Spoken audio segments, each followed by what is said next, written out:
Hello and welcome to Capturing Christianity. My name is Cameron Bertuzzi. I'm exposing you to the intellectual side of Christian belief. And today I'm hosting a debate, a formal debate, between inspiring philosophy and cosmic skeptic on the question of would God allow evil? Maybe a better term for that would be would God allow suffering? We'll get into that in just a moment. So, like I mentioned, this is a formal debate. So it's a timed, formal debate. We have 15-minute openings. First rebuttals are 10 minutes. Second rebuttals are 5 minutes. Q&A section is going to last for about 45 minutes long, and then we're going to have closings at the very end.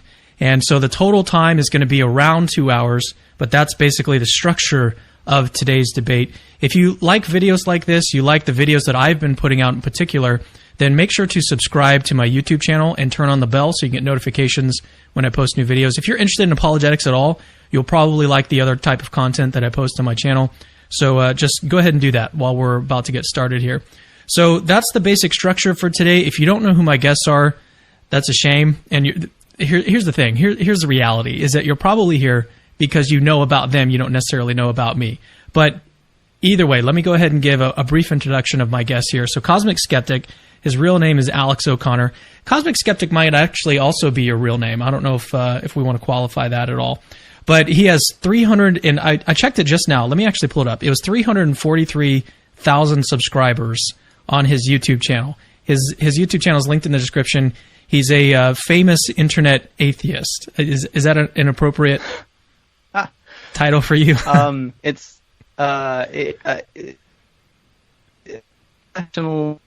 professional. Dang it! It looks like we just we ran into some technical difficulties. I can see inspiring philosophy, but it looks like Alex kind of is going in and out. Yeah. Oh no. Well, let me say this because he'll be back. There he is. He's back. But let me say just one more thing about him. So he's debated Frank Turek and actually inspiring philosophy on the moral argument for God's existence, and so both of those can be found on his YouTube channel. Actually, I'm thinking about your debate with IP. I'm not sure if that's on your channel, but either way, you can find it on mine. So he's debated both of these guys. Frank Turek, their videos is almost at 900,000 views. I was just checking out. That's crazy. It's really cool. Yeah. So, yeah. Congrats on all your success. I think quarantine period or something. It just more people seem to be watching it now. Yeah. I just cut out. My internet's being a bit funny at the moment. I hope it doesn't cause any problems for the debate. I'm also quite annoyed because I missed what sounded like maybe the beginning of you complimenting me in my channel, and I'm upset that I missed it, but hopefully you said nice things. Well, actually, I was kind of waiting for you to come back because of the outage or whatever, but yeah. The debate with Frank Turek has seen a lot of popularity, and I've been in talks of trying to kind of speak to him again at some point and have another debate now that my moral worldview has shifted significantly and slightly. But debates are something that I'm trying to do more of, because a lot of people say that debates are really bad and they're kind of useless because they're just shouting matches and things. But I think that's got a lot to do with the way that they're conducted. If we can reinvigorate the spirit of academic debate, but keep it actually serious, respectful, and well informed, then I'd like to see a resurgence of the platform. Yeah, I would like to see all these insults I had planned here. Okay. Yeah, what I was going to say is I think that formal debates like the one that we're going to do today are not as popular, at least on YouTube, from what I've seen. And so I would like to start to see more of those as well, because there's different things that can happen in a formal debate as opposed to dialogue, which I think most people are interested in the dialogue portion, but still some very interesting things can happen in a formal debate. And I think that we'll see that for sure in this one. Well, let me introduce Inspiring Philosophy real quick. So he has 146,000 subscribers, so he's not necessarily all the way to the level of Cosmic Skeptic. I don't think any of us are, but maybe one day we'll get there. And so his most viewed video series actually is his series on Genesis. I think that's what you were telling me. What is it at right now? How many views does that series have? I don't know how many the series has, but like, for example, the video on Genesis 2 is about 300,000. And a lot of the videos have over 100,000, which I was shocked by, because what I'm doing is I'm just going through Genesis 1 to Genesis 11 and doing a commentary on each chapter and trying to explain why it doesn't necessarily teach young Earth views and what is actually in there with regards to the cultural context. But it's gotten pretty popular, and I was surprised at how big it got. Honestly. Yeah, if there's one thing I am starting to learn about YouTube, it's that the videos you think you're going to do well end up not doing very well. And it's the videos that you're like, okay, this video is maybe going to get like 1,000 views. and then it gets 500,000 or however many. It's like it's very difficult to predict how well a video is going to do. Well, anyways, let's get into the debate. So again, 15-minute openings, 10-minute first rebuttals, 5-minute second rebuttals, Q&A for 45 minutes, and then 2-minute closings. So we're going to start with inspiring philosophy. Hope you guys are okay with go ahead and kicking it off here. So I'm going to pull up the screen here, and I've got a timer that's going to do 15 minutes. And again, the topic is, would God allow evil? So here it is, inspiring philosophy. Take it away. All right, well, thanks, Cameron. And again, thanks for the dialogue, Alex. For the audience, last time Alex and I spoke, we had a great conversation on ethics, and I have no doubt he'll be as respectful as before. Also, I understand Alex has not made many of the arguments I'll address in my opening, but I feel it's necessary to get a well-rounded view of evil. Also, to give a quick shout-out, I'd like to thank philosophers Trent Doherty and Justin Mooney for helping me prepare for the debate tonight. Now, the topic is a very emotional and touchy subject, which is the evidential problem of evil. And it's very easy for any of us to get extremely passionate about instances of evil, because they emotionally affect us all. But in order to derive meaning from the issue, we have to look at this logically and not rely on only our emotions. But I think that alone reveals an inherent problem with the argument, because the objection is often based on emotional standards of when evil is too bad for God to allow, and not on logical parameters. If a lot of the objections, not all, but if a lot of the objections from evil appear to reduce to, well, that feels bad, and I don't think a loving God would allow that, therefore God probably doesn't exist, I have a hard time seeing how, when we know there is too much evil, to say an all-loving God probably doesn't exist. How are we rating this beyond appeals to emotion? Now, one of my biggest objections to the problem of evil is the objection is often stated with almost tunnel vision. What I mean is skeptics will often attack Christianity with evil, but they do so by not including the whole picture of Christianity. So skeptics will bring up examples like children who suffered from diseases and die young, and then say from their subjective standpoint that a good God would not allow this, but ignore that the child's consciousness would continue on in a heavenly experience. So if we're going to use evil to attack the Christian God, one must do so by looking at the whole picture of the Christian worldview. So I'll present 6 aspects of Christianity that put evil in perspective and argue for compatibility. Number 1 is the afterlife. The truth is we cannot judge Christianity without the acknowledgement of the afterlife, meaning that the suffering of this life is only temporary and will pale in comparison to eternity. An analogy can be drawn from your childhood as compared to your current adult life. And I realize analogies are not perfect, but think of the limited knowledge you had as a child and the things that used to cause you suffering.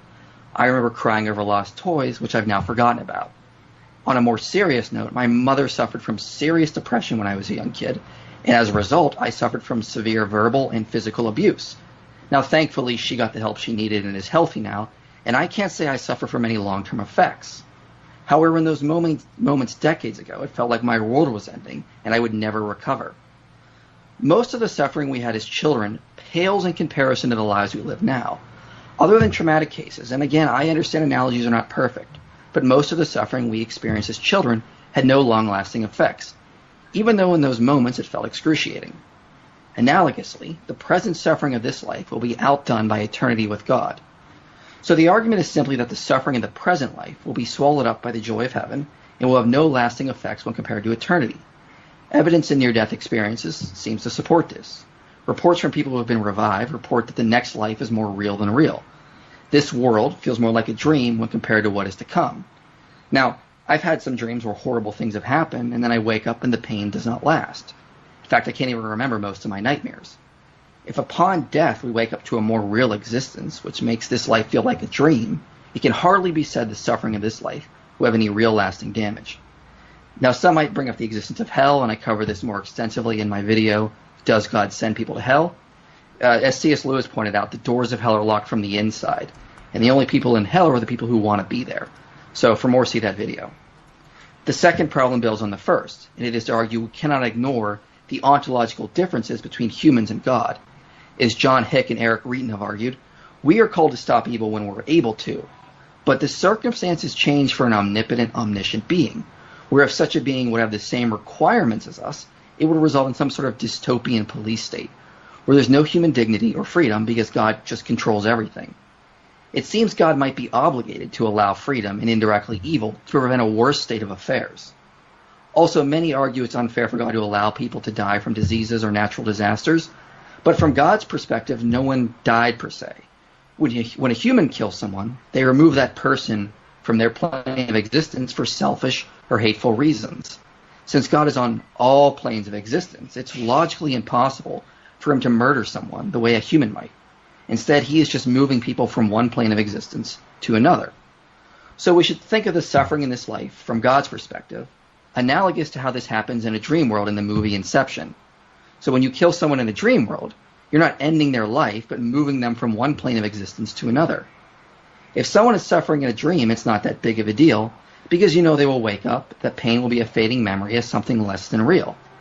Likewise, it's not necessarily immoral for God to end a life or allow suffering, because our current suffering is more dreamlike than real from God's perspective.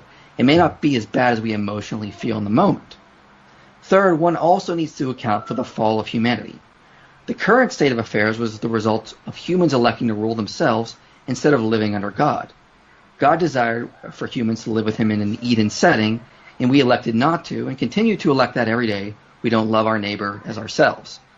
Some have argued they were not born into this world and didn't have the same choice as Adam did, or Eve did. Clay Jones responds to this by saying that we didn't individually vote to make Adam the head of our race doesn't matter, because God knows who can best represent us. Also, if God knew that all of us would have acted similarly, he does no wrong in choosing one person to represent us. So the current world was not what God wanted, but he's allowing us to experience it in this dreamlike setting so that we can see the consequences of our actions and fully see what rejecting his lordship is like. Fourth, the most popular response to the problem of evil is to note the free will of humans seems to be the biggest cause of evil. Humans caused the Holocaust without God. Humans executed the rape of Nanking without God. If people actually did what Jesus called us to do, a lot of the suffering in this life would be eliminated. The truth is, humanity, all of us together, have created a world of suffering and evil. Some have argued God allows too much freedom and therefore too much evil, but again, let's remember from God's perspective, the present suffering of this life will pale in comparison to eternity, and this world is more dreamlike. He also has more wisdom on how much suffering will and can affect each individual, as well as how to overcome these wounds in eternity.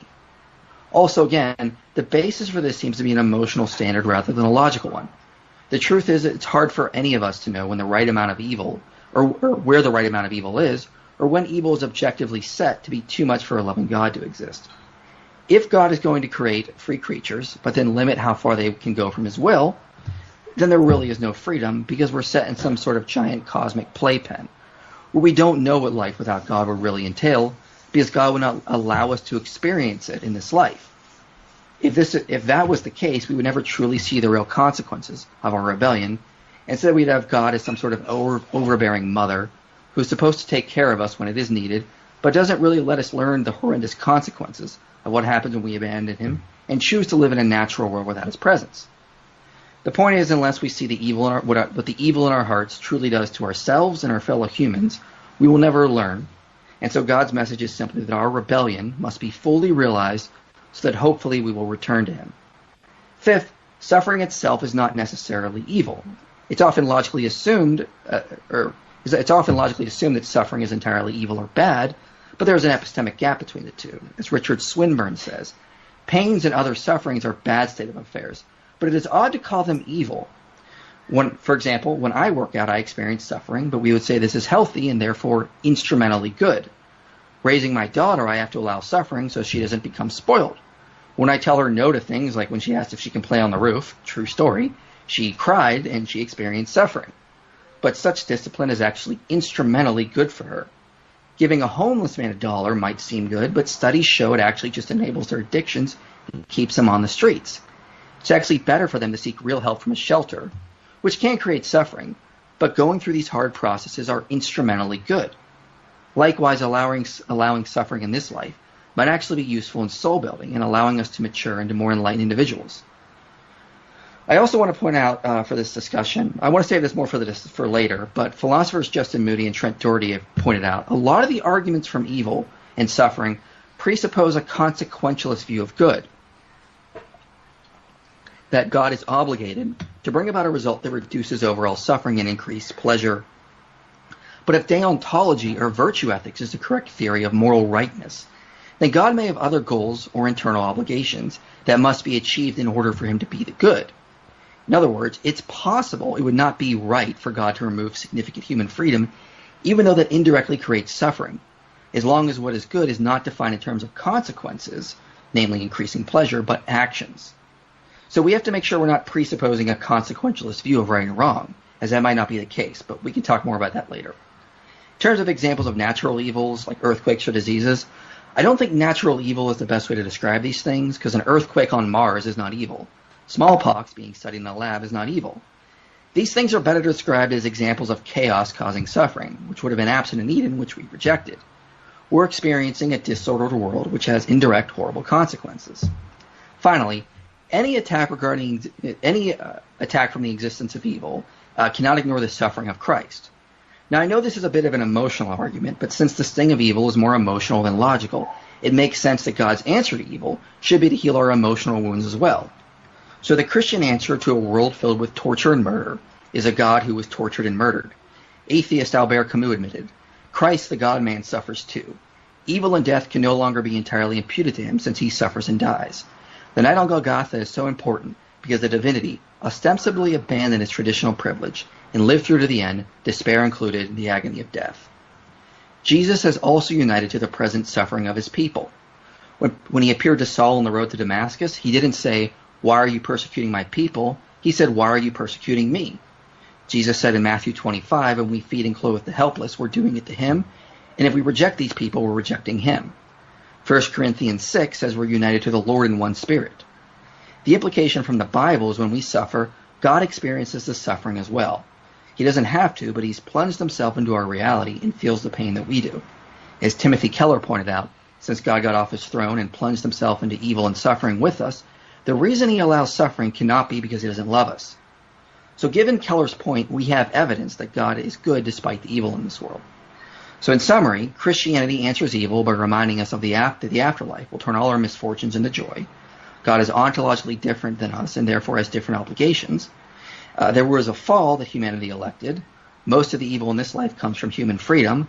Suffering can be allowed for instrumental good in soul building or creating more virtuous individuals. Suffering is not, or good is not necessarily defined in terms of consequences or outcomes, and God has chosen to allow evil to affect him as well. Now finally, even if I'm wrong, the existence of evil cannot debunk the Christian God or Christian theism. All it can really do is show a world where moral realism is true, meaning objective moral values and duties exist, and Christianity is true, cannot both be true. Since evil is a separate issue in the evidence for Christianity, if the argument from evil was successful, it would just show Christianity could still be true on its own evidence, and that there's no objective standard of good and evil. What I mean is sometimes I encounter Christians who believe right and wrong is just arbitrarily set by God. And they tell me if God made it so that it was okay to murder and steal, then it would be. In reality, they are Christians and moral relativists, who believe that morality is just arbitrarily set by God and has no objective basis. Now, I don't personally believe this, but this entails Christianity and moral subjectivism are technically compatible. Now, I've always found it odd that many non-theists who attack Christianity from evil are themselves moral subjectivists, meaning they don't think there is an objective standard of right and wrong. So the Christian theist could always get out of the argument from evil, by just denying the existence of objective right and wrong. Some Christians are in fact moral subjectivists, advocating relativistic forms of divine command theory. And notice the more the atheist pressures such Christians about the objectivity of moral value, the more pressure there is on the atheists to explain where objective morality comes from.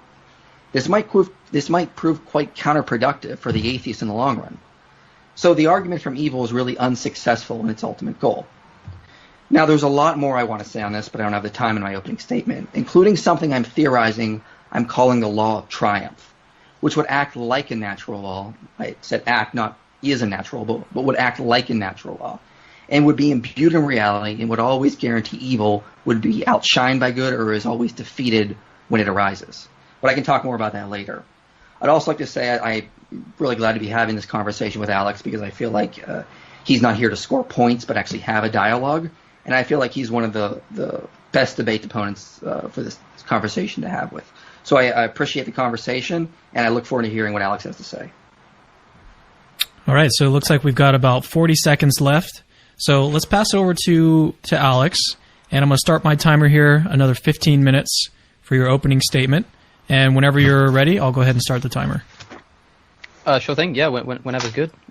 Let's do it. I think it's worth noting that I'm making an opening statement here, so I'm not going to directly respond to everything that Michael has just said, although some of those things will come up, and we'll see how it goes.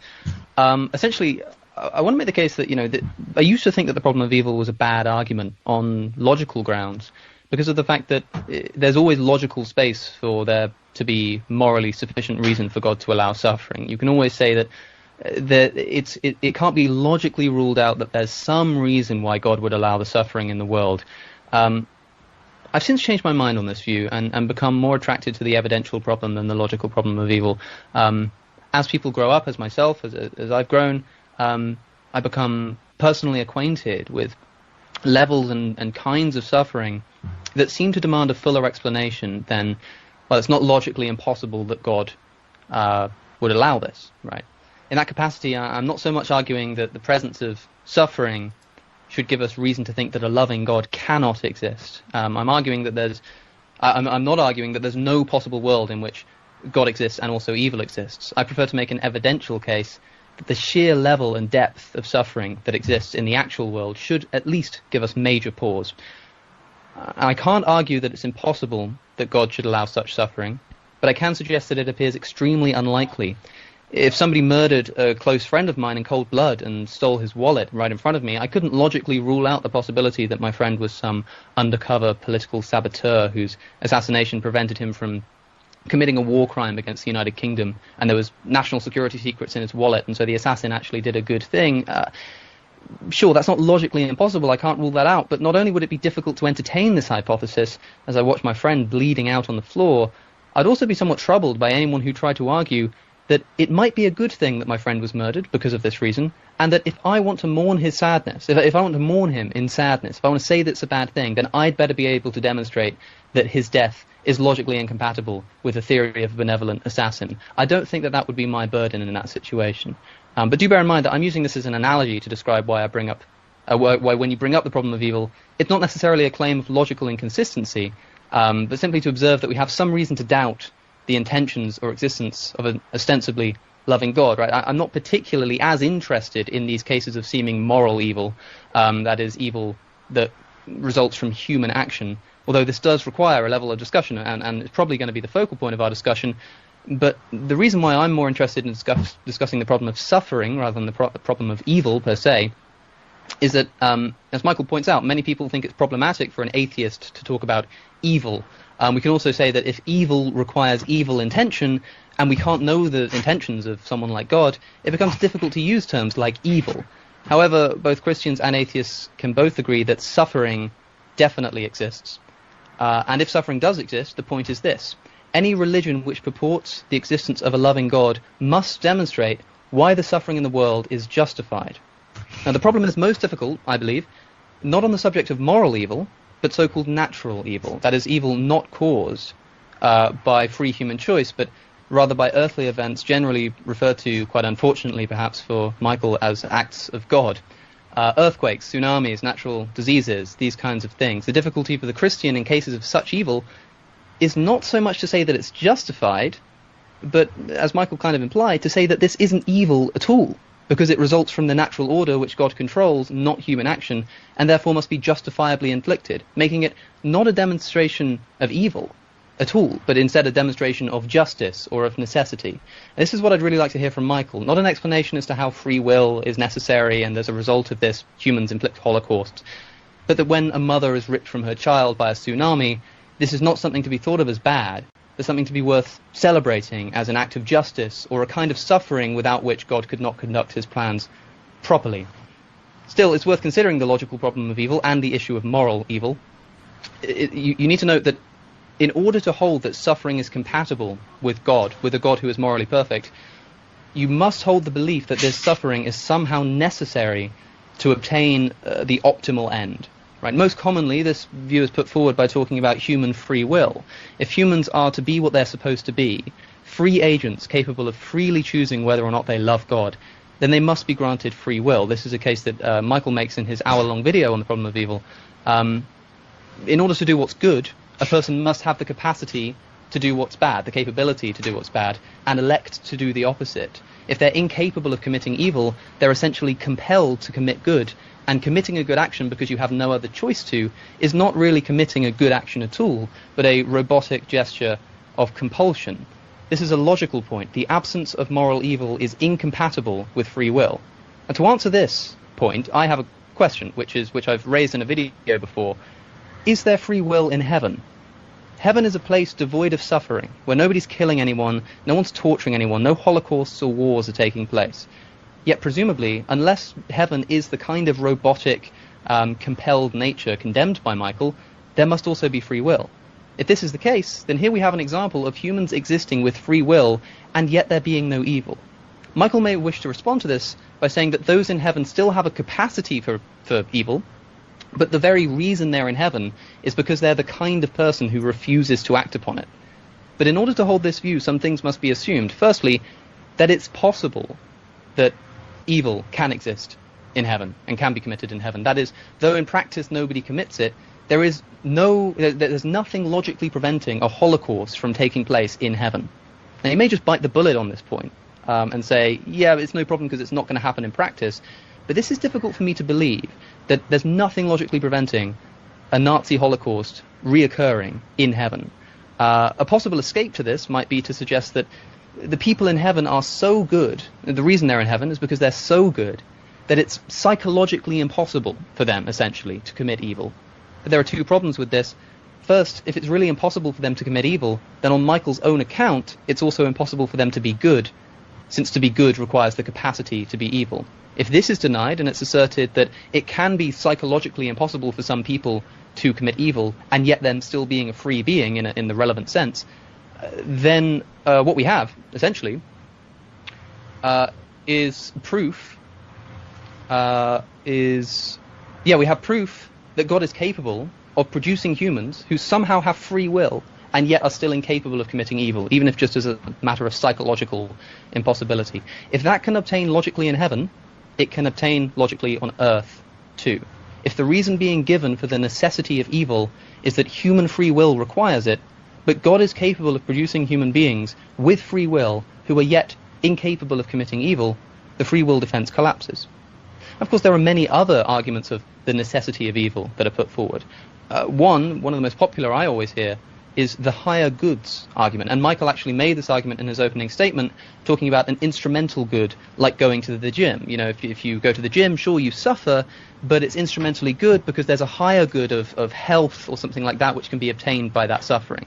In other words, the existence of some goods worth having necessitate the existence of some evils. For example, we can't have bravery without the existence of fear. In order for a soldier to demonstrate bravery by jumping on a grenade to save his comrades, a grenade needs to be thrown, right?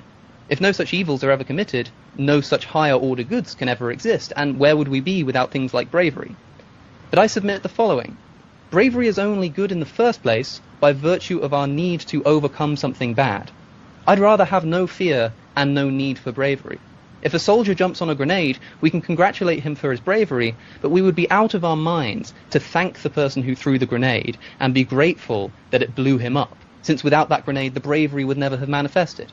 And yet a Christian who uses this defense is thankful to God for throwing the grenade of suffering into the world because it allows us to develop means of overcoming that suffering, such as bravery. The logic is the same as being thankful for the existence of cancer because it allows us to develop these wonderful medical advancements like chemotherapy and radiotherapy. Without the suffering, we wouldn't have these wonderful medical advancements. But if the medical treatment is only good in virtue of it being needed to overcome cancer, we'd rather have no cancer and no chemotherapy. And if bravery is only useful or admirable insofar as it allows us to overcome fear, then we should rather have no fear and no bravery. A higher order good only justifies the lower order evil if the higher order good isn't only good because of the existence of the evil. To use Michael's own example, nobody would go to the gym and experience the pain of working out unless it was actually needed to achieve their health and their dream body, right? The higher order goods, if they could be obtained without needing to go through the suffering, that would be chosen. And so we should have reason to believe that God would choose the same for us. But also, the Christian must contend with the idea that if evil is somehow necessary, whichever account of necessity you give, we must have exactly the right amount of evil in the world. And this is something Michael seems to have implied in his opening statement. This is the most difficult thing for me to accept. If a loving God may need to allow suffering for reasons of free will, higher order goods, or personal development, or whatever it may be, this God would still not allow gratuitous suffering. It wouldn't allow more suffering than is necessary, because then that suffering wouldn't be necessary for good to prevail, and therefore would be unjustified. But it must also be accepted that therefore God couldn't have allowed any less suffering to exist, because this would imply that not all of the evil in the world is in fact necessary, and that therefore God does allow specifically unnecessary suffering, which is incompatible with an omnipotent, loving God. We have to believe in something of a best of all possible worlds approach, that exactly the correct amount of evil exists in the world. Any more, and God would be allowing unnecessary suffering. Any less, and God would be unable to procure whatever goodness is necessitated by that suffering. Michael, in his video on the problem of evil that I've already mentioned, considers this problem, asking why, for example, when the Nazis rounded up Jews to be shot, why couldn't God just have made the guns jam, right? The Nazis could still freely pull the trigger, but the Jews didn't need to die. Now, Michael responds to this by quoting C.S. Lewis, who argues that in a world in which God always intervenes to stop every instance of moral evil, this wouldn't be a world of free will, because it would make bad actions impossible to perform. If every time someone tried to commit evil, God intervened, it would simply render people incapable of being evil, which means that they don't actually have free will. But this conflates two questions. When I watched this video, this is what I thought. Michael makes a case as to why God can't intervene in every case of moral evil. But the question was actually, why doesn't God, or why won't God, intervene in this case of moral evil? Of course, if God jammed the guns, the Nazis would stop shooting, right? They wouldn't be able to commit the evil act of pulling the trigger because they'd know that it wouldn't achieve the end that they desire.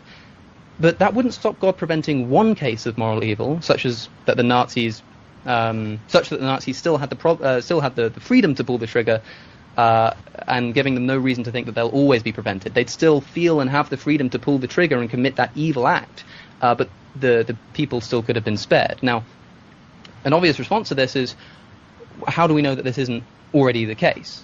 How do we know that God has not already prevented the maximal number of cases of moral evil that he can? This is what Michael asked in the opening statement. How are we going to know where to draw the line?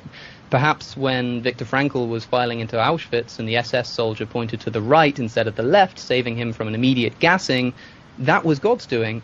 But had he jammed one more gun or caused one more gas chamber to malfunction, that would have been too much, right?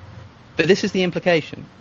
When Wilfred Owen describes the blood come gargling from the froth-corrupted lungs of his fellow soldier, drowning in a sea of green gas, and when Viktor Frankl describes the popularity of running into electric gates of concentration camps as a suicide method, common enough to be colloquially known simply as running into the wire, the best of all possible worlds approach asks us to accept that had that specific friend of Owen's soldier been spared his fate of choking on poisoned air, and had his death been even remotely less painful, less torturous, less prolonged, that the world would be a worse place for it.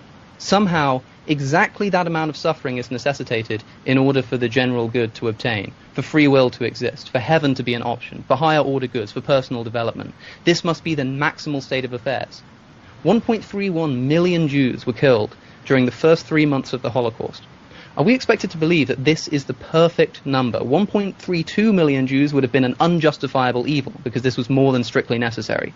1.29 million wouldn't have been quite enough, and the world would be a worse place if those 30,000 extra people were saved. No, allowing 1.32 million Jews exactly to die is the Goldilocks number that is necessitated for good to obtain. If the fact that this is moral evil that I'm talking about, not natural evil, is a problem to you, then just ask a different question. Is it really the case that if a mother had 5 extra seconds with her child before that child was ripped away from her by that tsunami, the world would be a worse place for it, or would somehow not be able to obtain as much good? If such a ludicrous, in my view, position even requires a response, as if it requires such a response, I think this can best be answered somewhat in a literary sense by referring to what Voltaire has one of his characters say in Candide, quite famously, that if this is if this is the best of all possible worlds, then what on earth must the others be like? Now, I don't have in 10 seconds the time to also bring up the problem of animal suffering, and not just the suffering that we inflict upon them, but the suffering that falls on them in the wild. But that's something I'd also like to talk about in a future section coming up. But there's a lot on the table, and I'm looking forward to engaging on this on these topics. Okay, thank you for that, Alex. We're going to go back to Inspiring Philosophy. Let me go ahead and get my 10-minute countdown here. So we just did 15-minute openings. We have 10-minute first rebuttals. And Michael, whenever you're ready, I'll go ahead and start the countdown. All right. Thank you for that, Alex. I appreciate a lot of the criticisms there and the feedback. I want to start by talking about heaven really quickly and then moving on to the more general conversation. Yes, I do believe there is free will in heaven, and I do think there is suffering in heaven. The Bible says there was a war in heaven. We know anything about wars, they're horrible. It creates an immense amount of suffering. So yes, I fully do agree there can be suffering in wars in heaven. Second of all, Christian heaven is not just going to a place beyond this earth. It's about life after death. It's about a return to this earth and the resurrection, where we'll be reigning. Who will we be reigning over? Well, if you read some of the scriptures, I would say, based on passages like Romans 8, it's all the animals. So I do think there can be continual suffering in there, and it's going to be our job to sort of make the universe into something far better. So no, I don't think that really creates issues. And I do want to get to animal suffering, so hopefully we can come back around to that. And I'll bring up some work by Trent Doherty and Josh Rasmussen. So I want to talk about one of the things you said regarding I'd rather have no bravery than fear. I think it's a very interesting point to bring up, and it seems to be, you could correct me if I'm wrong, but you're sort of saying like it would be far better to not even have these elements of suffering versus the good that sort of comes from them. And this is where I would like to talk about something I've been working on. I'm calling the law of triumph, which I'll basically define as if or when suffering arises, it can always ultimately be overcome by good that will be intrinsically more valuable and worthwhile than the intrinsic badness of the initial suffering. In other words, God has created a world where if suffering happens, it can always be outweighed by good. Now, I don't want people to think this is a trivial point, because it might sound trivial at first, but think of the Lord of the Rings, for example.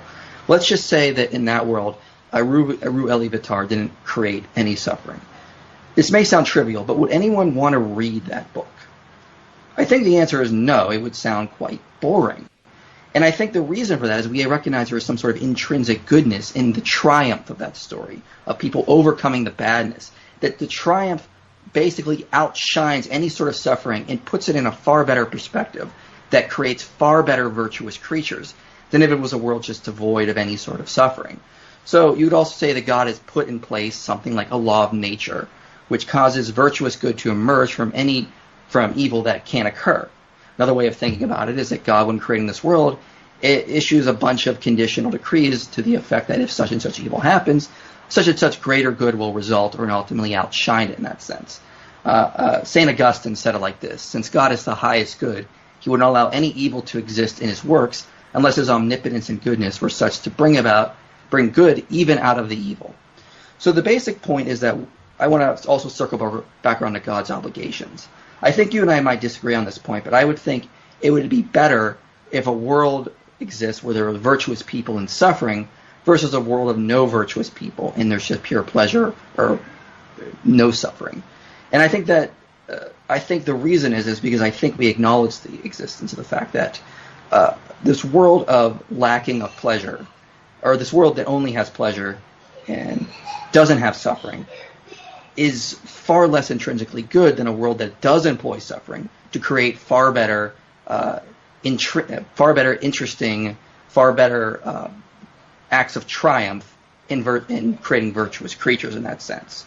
So Trent Doherty talks about this in his book on animal suffering, that the point of what God is doing here is to build souls, and he includes animals in this as well, that animals are also soul-building things. And so what he basically points out is that God is basically saying, I'm not going to intervene in this suffering, terrible though as it is, because I know you can make it through it, and I want you to have experiential knowledge of this fact as well. So no, I don't think God is directly causing the suffering. I think God has sort of created a universe to create more mature soul-building things. And he has sort of imbued this sort of law of triumph in it, that if suffering does arise, it can be defeated, and it will ultimately turn out to be more instrumentally good in creating more virtuous souls, better souls in the long run. So the essence of the soul buildings of theodicy is that we find the kind of evil and suffering in the world that is precisely the kind of evil and suffering that will lead to souls of great character or multidimensional persons of great virtue. So in response to this idea about natural evil, I don't think God is sort of like creating these natural evils to sort of like get the right amount of suffering in there. I don't think that's necessary. I'm not even sure if there is a best possible world, and I would challenge that kind of idea. So if I'm just going to, let me just quote John Hick here. Suppose, contrary to the fact that this world were a paradise from which all possibility of pain and suffering were excluded, the consequences would be very far-reaching. For example, no one could ever injure anyone else. The murderer's knife would turn to paper, or his bullets to thin air. The bank safe, robbed of millions of dollars, would miraculously become filled with another $1 million. Without this device, or however on large scale, providing inflationary problems. So again, no one would ever be injured by accident. The mountain climber or a playing child fall from a height would float unarmed to the ground. The reckless driver would never meet his disaster. There would be no need to work, since no harm would come from avoiding work. There would be no need to call to be concerned for others in times of need of danger. For such a world, there could be no real needs or dangers.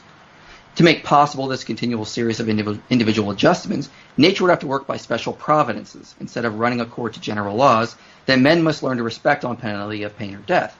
The laws of nature would have to be extremely flexible. Sometimes gravity would operate, sometimes not. Sometimes an object would be hard or solid, sometimes soft. There could be no real sciences, for there would be no enduring world structure to investigate. In eliminating the problems and hardships of an objective environment, with its own laws, life would become like a dream in which a delightfulness, but aimlessly, would float and drift at ease. One could at least begin to imagine such a world. It is evident that our present ethical concepts would have no meaning in it. If, for example, the notion of harming someone is an essential element in the concept of a wrong action, in our hedonistic paradise there could be no wrong actions, nor any right actions in distinctions from wrong. Courage would have no point in an environment in which there is, by definition, no danger or difficulty. Generosity or kindness, or the agape aspect of love, prudence, unselfishness, and other ethical notions which presuppose life in an objective environment, could not even be formed. Consequently, such a world, however well it might promote pleasure, would be very ill-adapted for the development of moral qualities of human personalities. In relation to this purpose, it might be the worst of all possible worlds. So his basically point is that if you're going to have this kind of world, you're not developing virtuous individuals. Now, I'm not saying that God is causing the suffering to get there. I think, building on Josh Rasmussen, that God has created a world with two things, randomness and free creatures. Now, God being omnipotent, I think this is a far more better way to build souls because he's not directly determining certain things.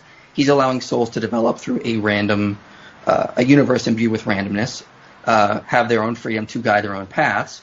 That is going to create far more interesting souls in the long run, including animal souls as well. And with that said, I also would say that God has imbued this idea of a law of triumph in there. So if they encounter suffering, that suffering can ultimately be overcome and ultimately destroyed in the long run. I, again, go back to my own childhood. I suffered immense suffering as a young child. It was horrible. But I honestly can't say it does affect me in any serious way. The only reason I thought about it was I was thinking of good analogies, and that came into my head. Most of the time, I simply forget about it. Because I think the good of life outweighs the suffering that we can experience. And let me give another analogy. I think you and I would both agree we ought to save and preserve the rainforest. We should not want the rainforest to go away. But the rainforest, there's immense animal suffering in the rainforest. Why should we not want to end the rainforest for the extent that it would prevent millions of generations from suffering of those animals? Why not just clear it all, establish a bunch of farming to feed a growing vegan population? Well, I think we recognize the life of the rainforest, the aesthetic beauty of the rainforest, is far more intrinsically better than the suffering and part of that. And so I don't think suffering will ever outshine the intrinsic goodness of life. And I think God has imbued laws within his reality that can use suffering for good. Now, I don't think necessarily all the suffering has to be used for good. I'm not going to deny, I'm going to build on someone like Kirk McGregor, Trent Doherty, that we don't have to say all suffering is useful or has to be there so God can build souls. We simply are pointing out that if there is suffering, it can be overcome, that it is part of God's reality in sort of like helping to build souls. But it's not. We're not saying that it is. We're not saying that it always has to be useful in that sense, and that God has to sort of determine everything in that sort of direction. Only that if God is going to create a universe which free creatures are going to experience soul building, they would have to have freedom in order to do it, to sort of build virtuous qualities. And in that sense, that no matter what comes up, the good will always outshine or always outweigh it. It also has to do with God's obligations. Is his obligations to create a world of pleasure, or is his obligations to create a world of virtuous creatures?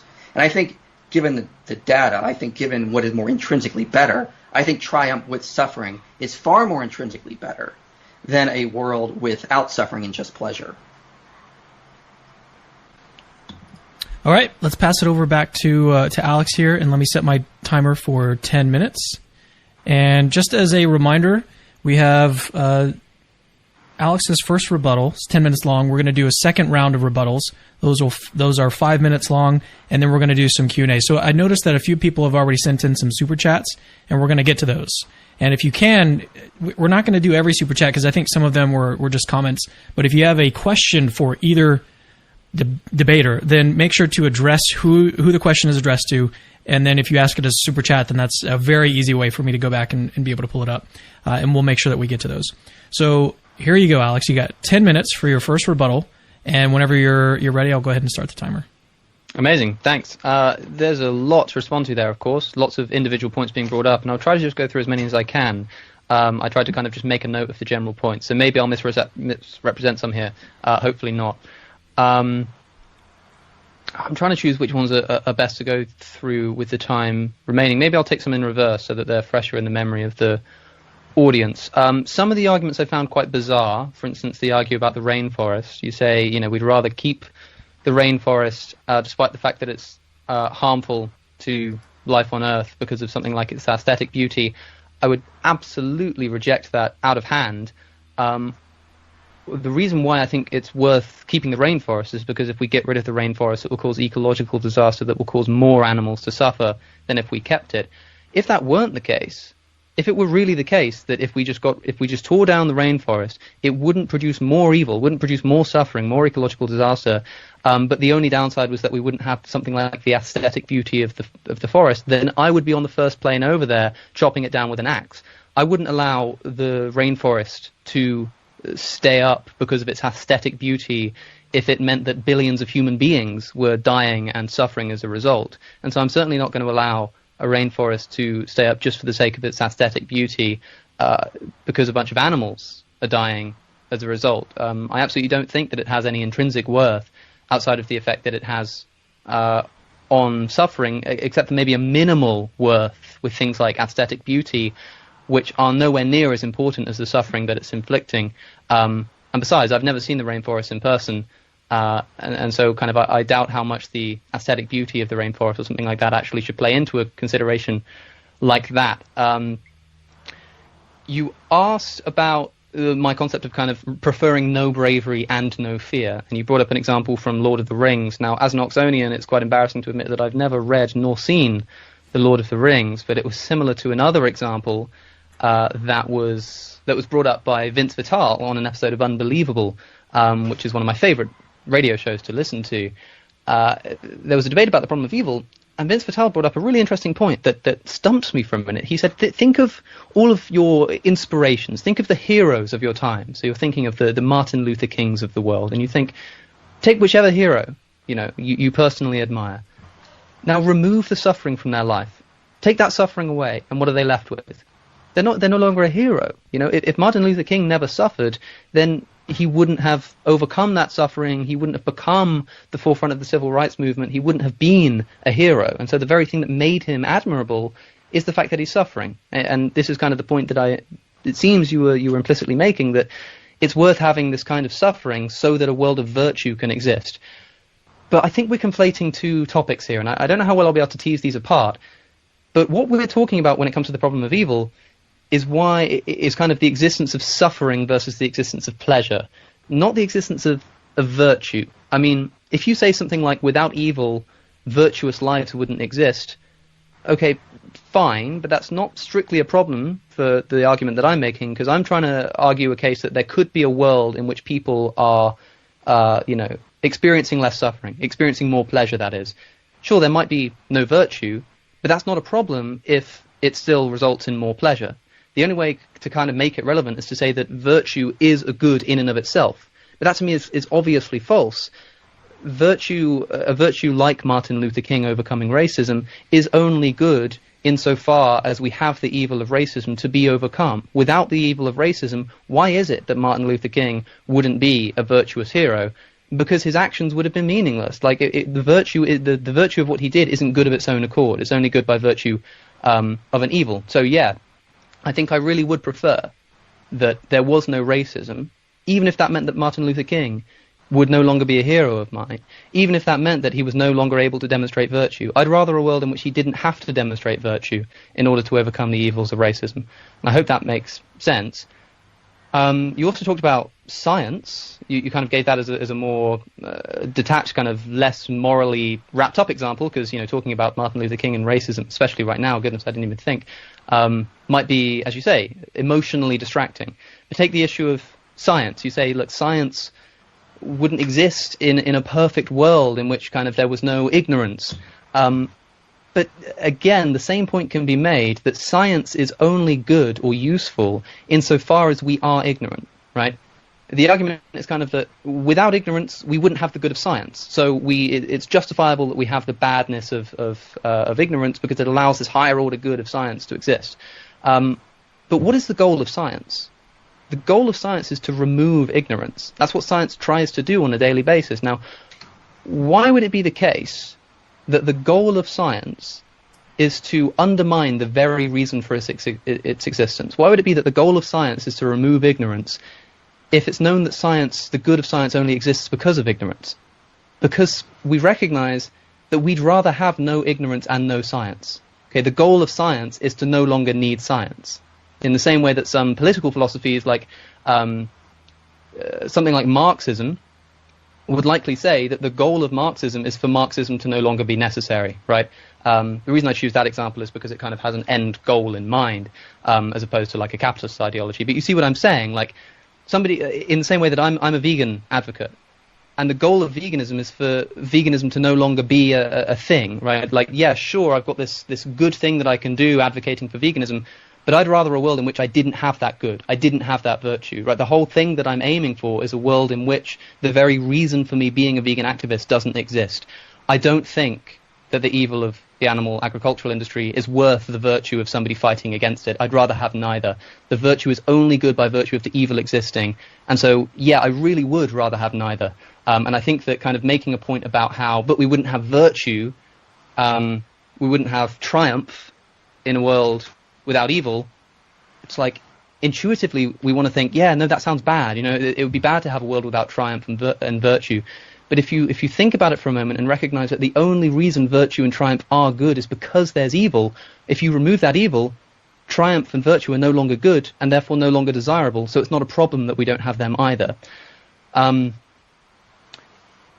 Also, there was a reference you made to Augustine. I'm kind of picking these out of thin air because I had to kind of make notes. I'm less used to the formal environment. The reference you made to Augustine and the point that kind of preceded it, that God in his omnipotence and omnibenevolence wouldn't allow evil unless it was justified. And to me, this came across as an appeal to mystery. Maybe I misunderstood what you were saying, but it seemed like you were essentially saying, well, look, if God is all-powerful and if God is all-loving, then we can trust that he wouldn't allow evil unless it was justified. So if there's evil, there must be a justification for it, which is, to me, kind of like throwing up a hand and saying, well, look, I want to keep my belief in God, and I know there's evil, so there's got to be some reason for it. I don't know what that reason is, but there's got to be a reason.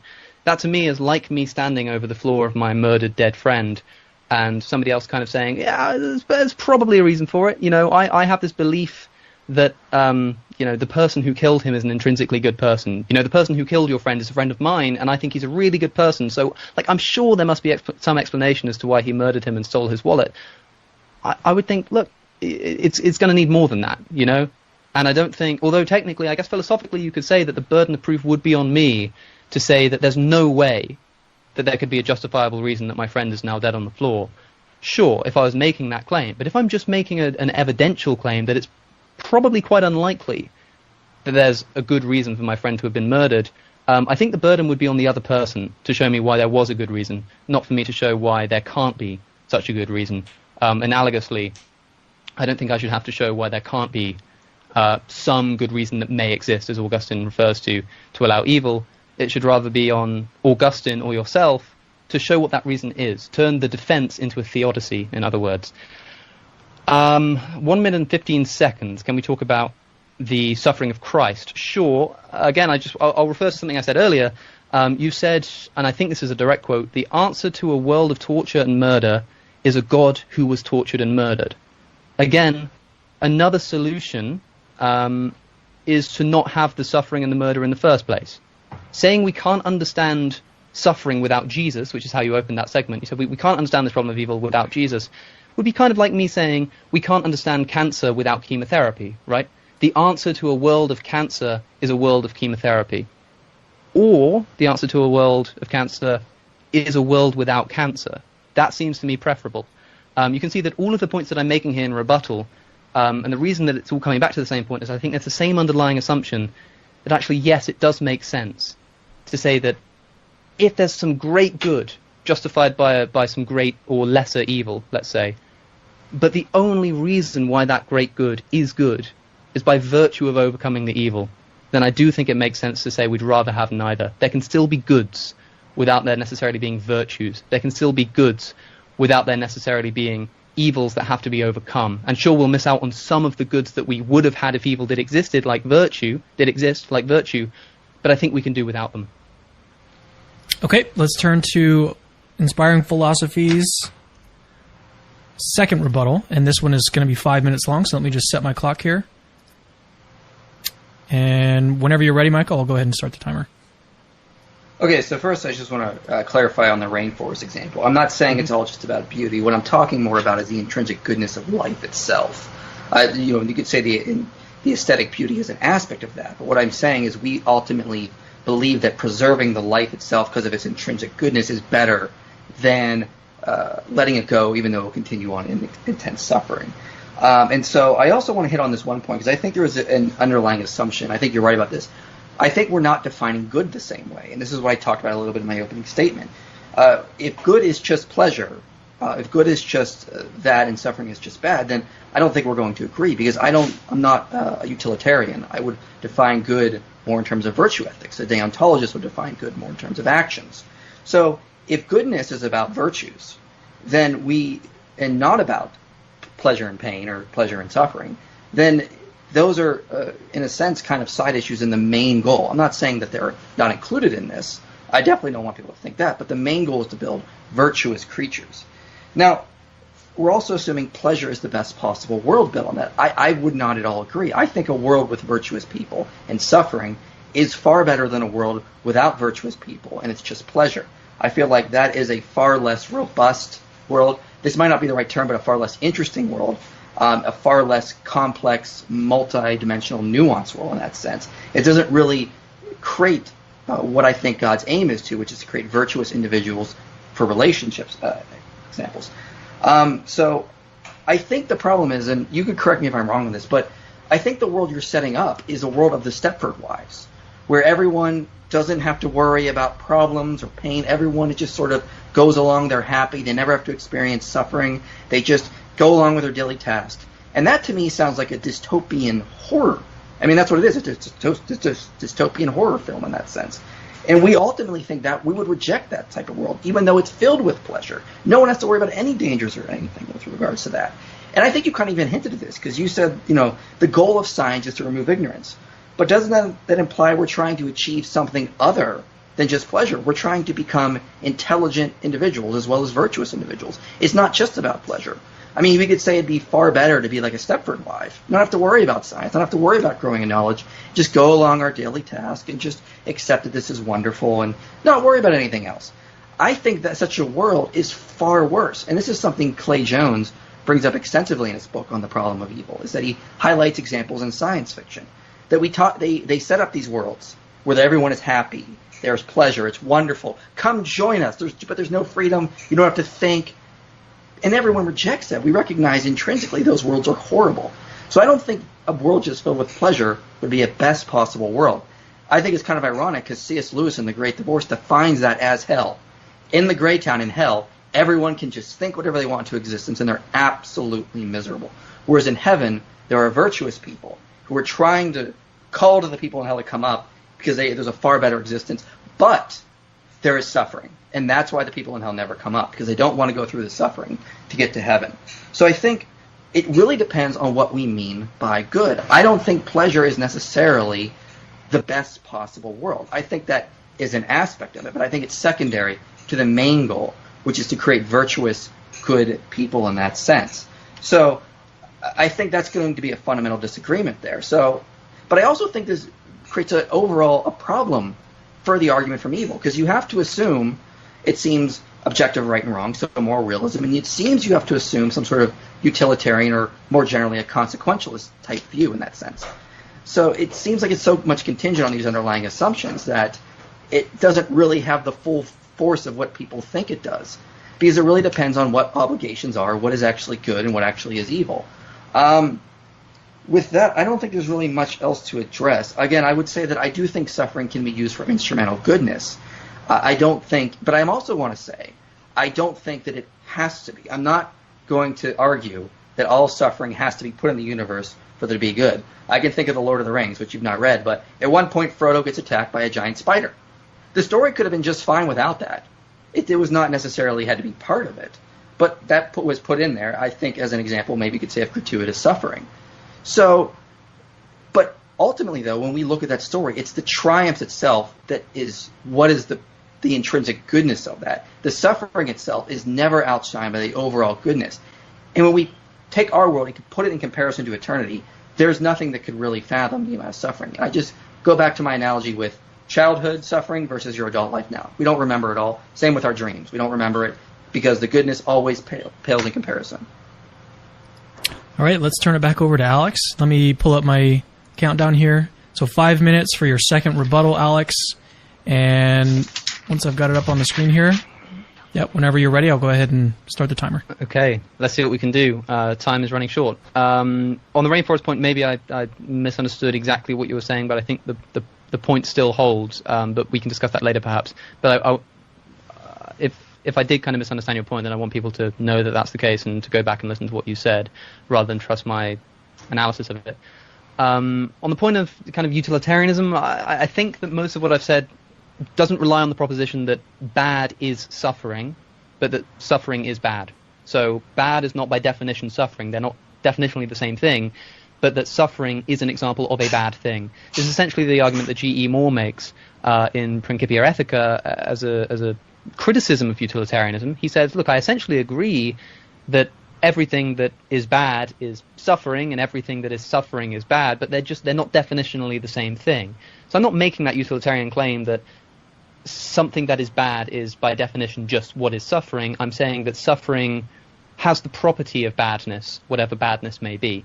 I'd also like to respond to the point you make about soul building, especially because earlier you applied it to animals, or at least quoted someone who did. You said, in your words, it was something like, God allows this to happen because he knows you'll get through it and you'll be better for it. I'd like to know, as pertains to animals, when a pig is put into a gas chamber, how the pig is better off for it, especially if a pig doesn't have the kind of same capacities for ensoulment as we do and isn't going to kind of achieve the same heavenly existence as we do, unless you believe in some kind of pig heaven or something like that. I'm not sure. It sounds like a fatuous point, but that's only because of how fatuously people treat animal ethics, rather than it actually being a silly idea to have something like pig heaven.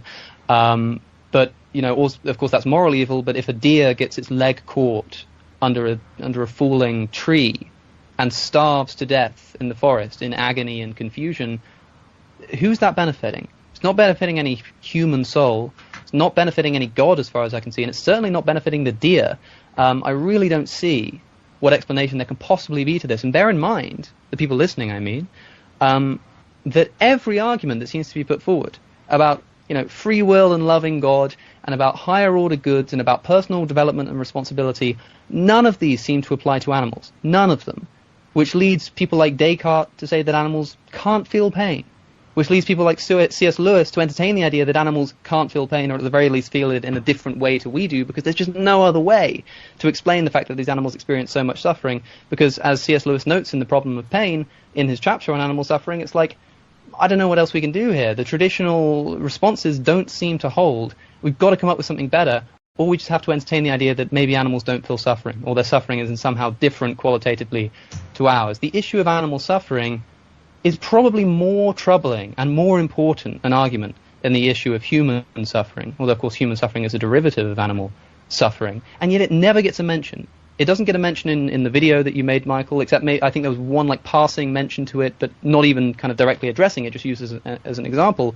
In any debate that I've watched, in any essay I read or book I read, except for maybe something like The Problem of Pain, it doesn't get a mention.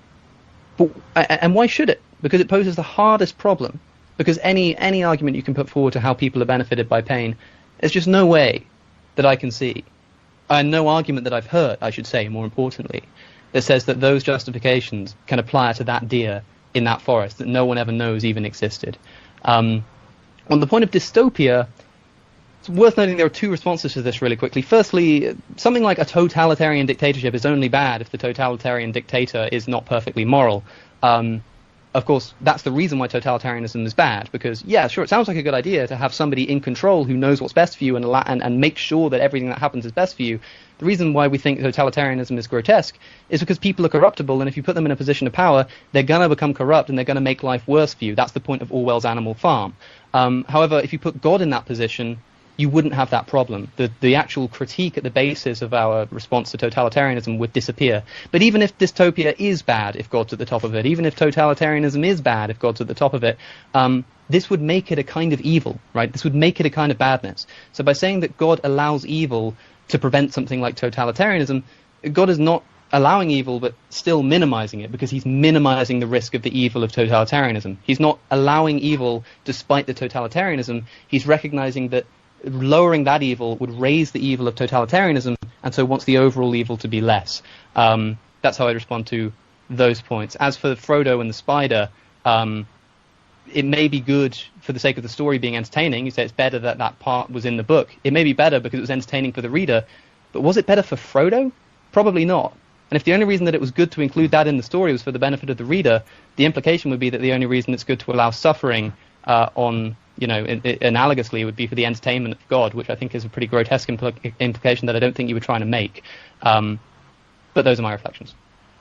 Okay, let's move to some Q&A. So I just wanted to say that I've really enjoyed the back and forth. We don't normally do these types of like formal debates on the channel, so it's been interesting to see the different dynamic that's happening. But I really enjoyed both of your openings. I enjoyed the back and forth there. So let's get into a question. This one looks like might be a question. This was, I think, before I said to make sure you're addressing who you're asking your question to. But this one looks like it's a question for Alex. From Sarah Rainey. Thank you for your super chat. She says, is it possible that beings who can make choices and experience morality, like being kind, could yield deeper relationships than beings who couldn't? Yes, I'm sure it does. Like, I'm sure that the people are bound by experiences of suffering. One of the greatest ways to bind two people is for them to experience suffering together. It's a kind of drawing out of this traditional idea that the best way for two people to bond is to put them both setting up some furniture from IKEA, right? Because by overcoming that struggle together, they're bonded. That same psychological principle applies to great suffering and great horrors where people are totally bound by it. Now, again, what this would be an example of would be suffering as an instrumental good. So, yes, something really bad has happened, but it's allowed people to be bound by that suffering, right?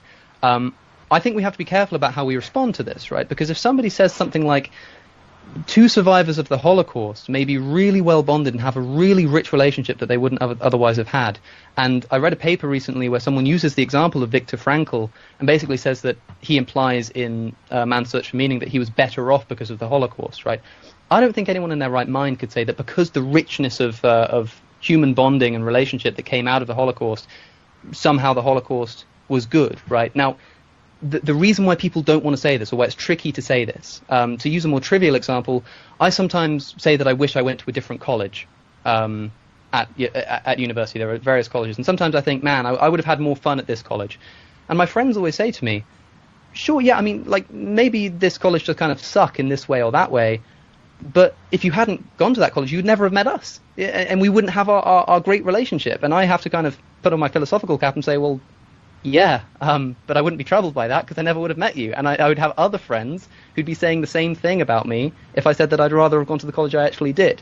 In other words, because we're in the situation where something bad has happened and a great result has come out, like a strong relationship and friendship, we might be tempted to think, damn, I'm glad it happened because I wouldn't have this relationship. But if the suffering didn't happen and the relationship didn't happen, other good things would have happened that didn't happen in the real world. And it's just not worth the amount of suffering that is in the world for something like, a particular friendship to develop, in my view. So we didn't determine this beforehand, but I was going to see if you guys wanted to allow some back and forth in this section. I think this question is trying to hit to the point of what I'm getting at, is that what are we defining as good and evil? I mean, if let's just say in a hypothetical that the best of all the highest goods was deeper relationships and not so much pleasure, then ultimately the obligation would be to aim for this, and that would be, and then you could see that the evil or the suffering in that could be far more instrumentally good than its intrinsic badness in that sense. So we need to be very careful on what we're defining here as good and evil. Sure, other good things could have happened, but would it have been the sort of goodness that maybe God truly is trying to aim for with, like, example, like deeper relationships? So I think this is trying to get to the heart of what we mean. If we're going to talk about evil and the problem of evil, we first have to be clear on what is good. We just can't assume that it is definitely going to be pleasure and that suffering is necessarily going to be always bad. Yeah, I would just say that in my view, if something like the development of a relationship is good, it's good insofar as it brings people pleasure, right? This is kind of it's a very basic psychologically utilitarian point to make, but I think it roughly holds, which is that it doesn't make much sense to talk about intrinsic goodness of something like a relationship. I think what we mean to say is that we derive goods from having that relationship, right? My relationship with my friends, my relationship with my family, the reason I value those things is because of all the things that flow from them, because of the conversations that flow from them, the pleasure I get from that, from the feeling of safety and the feeling of friendship that I feel, the pleasure of that.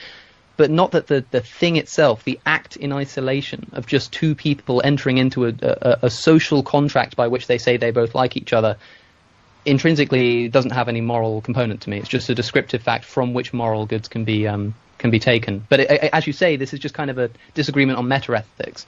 And I think that what the audience needs to kind of consider is whatever their view of ethics is, whatever they think is good and whatever they think is bad, even if they think there are different kinds of goods and different kinds of bads that are being talked about, whatever kind of bad you think exists in the world, right, and whatever kind of good you think exists in the world, and if they're on different levels, if they're of different kinds, does one justify the other?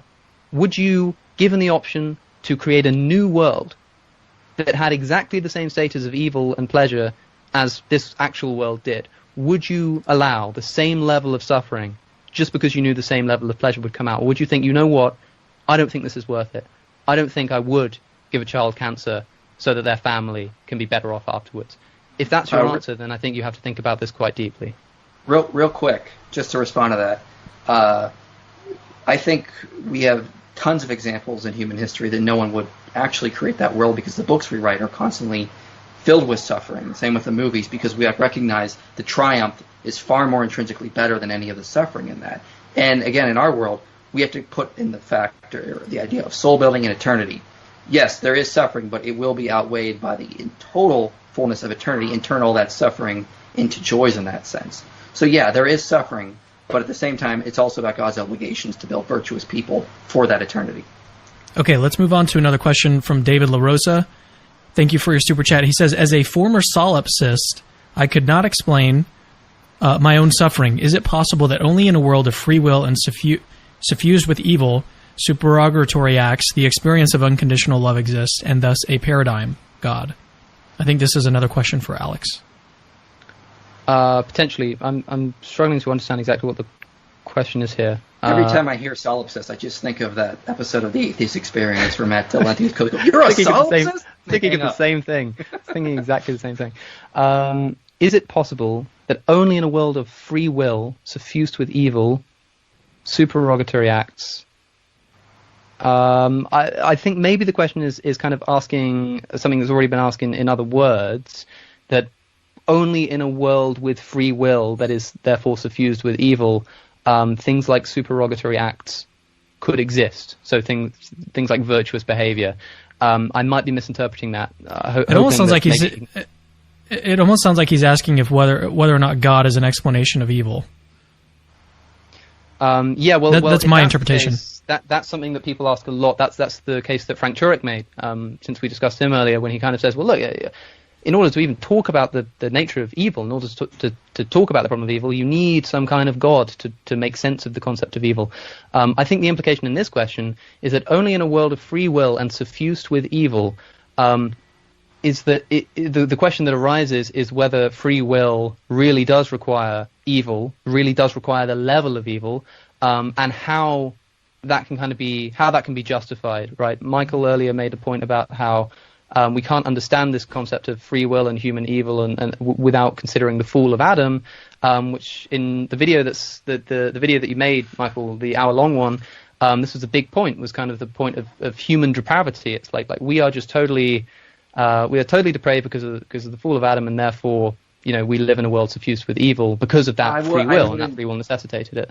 I wouldn't word it like that. I wouldn't say it's just because of Adam, no. Okay. My understanding was that you said it was kind of an intrinsic part of human nature, at the very least, that we are just evil beings. We are depraved.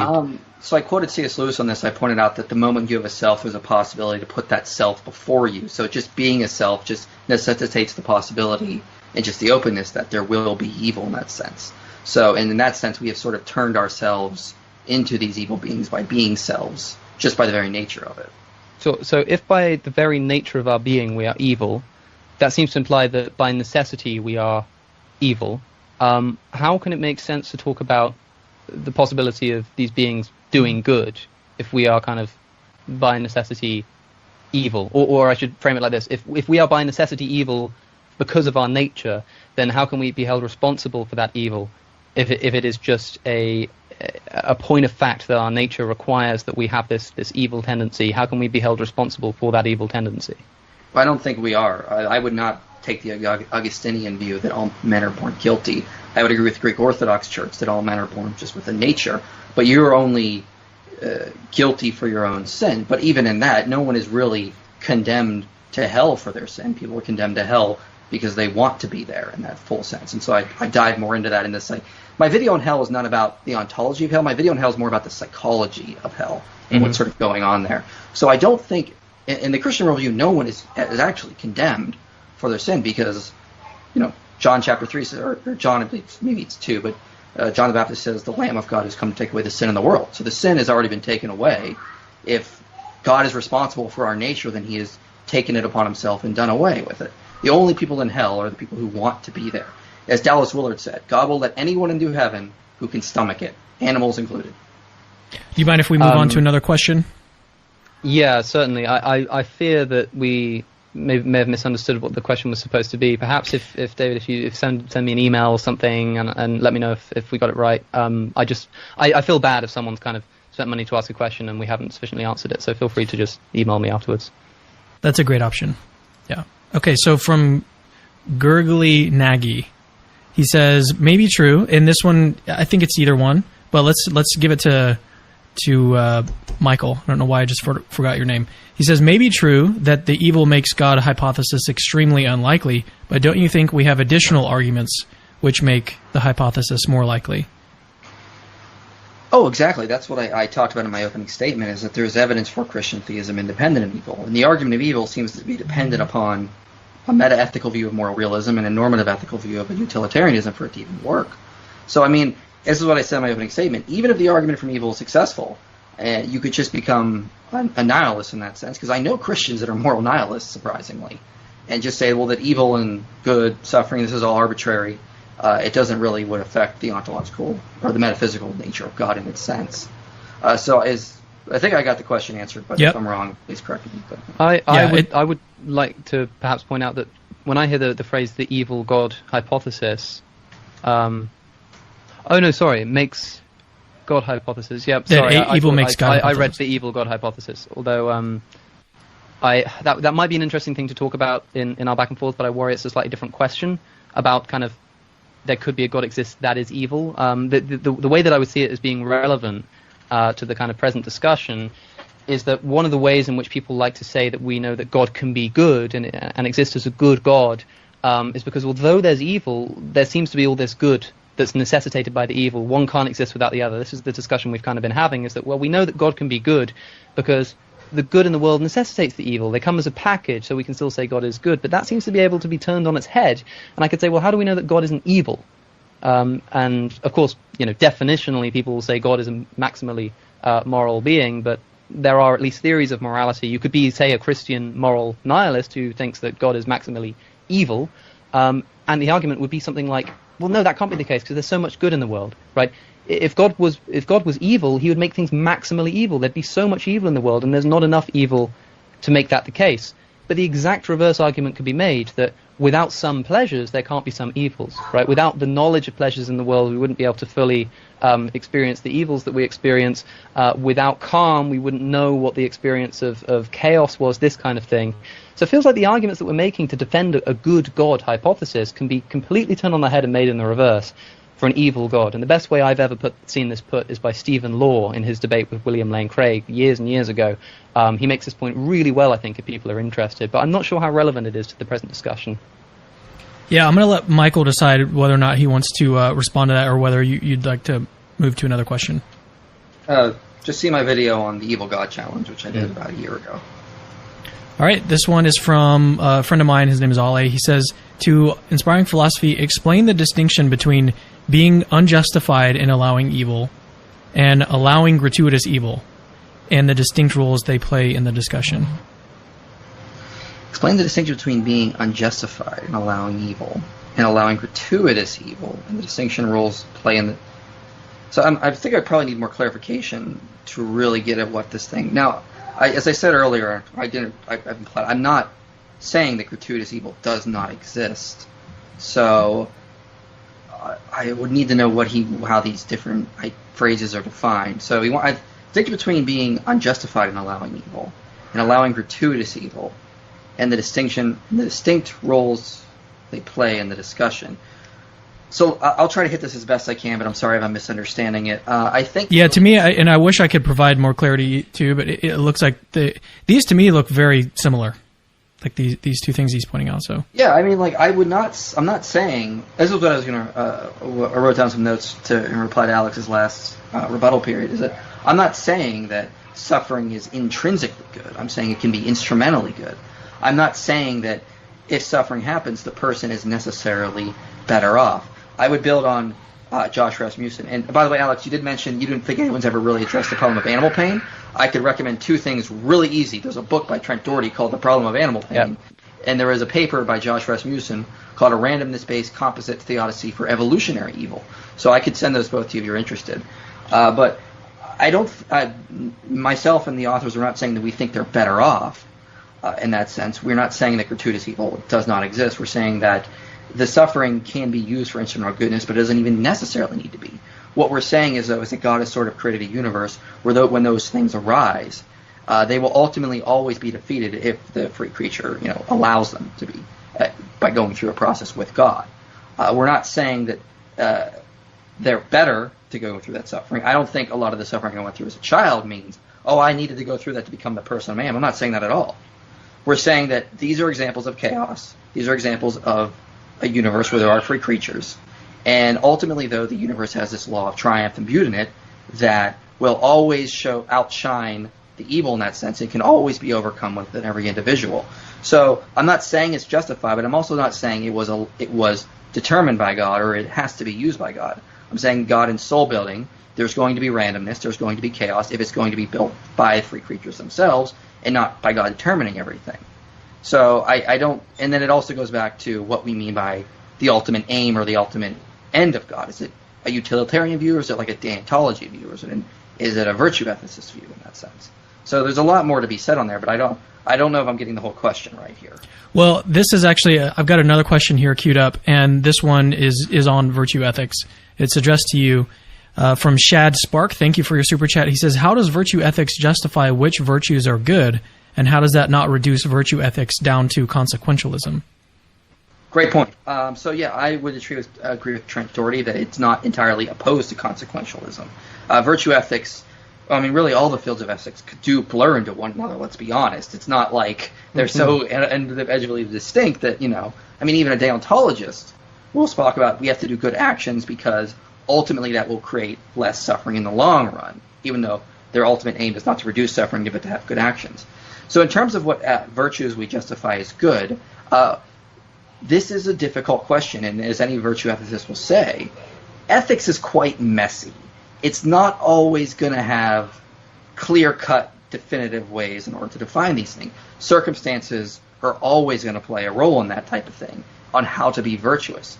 So in some sense, it does kind of come down to a little bit on intuition, on understanding moral progress, understanding what sort of consequences are being created. Because again, virtue ethics is not entirely opposed to consequentialism in that sense. So So the best way to sort of look at it is sort of to take those consequences into consideration, look at them and sort of say, well, is this helping us be more virtuous in the long run?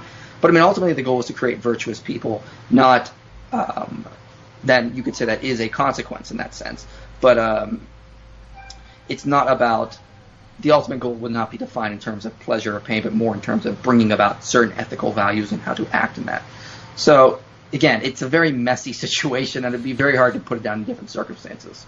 I would just, I'm kind of just itching to say that like it's only difficult and messy if we're clinging on to this idea that virtue ethics isn't reducible to consequentialism. As you say, virtue ethics isn't at odds with consequentialism, and it's clearly kind of the reason why we adopt certain virtues, not others, is because they lead to a better outcome. Not necessarily pleasure and pain, but like it seems to me that what we're kind of implicitly accepting here is that we determine which virtues are in fact virtuous by the consequences that they lead to. To me, this is like obviously true of virtue ethics, which I've thought a lot about and spent a lot of time trying to find ways around.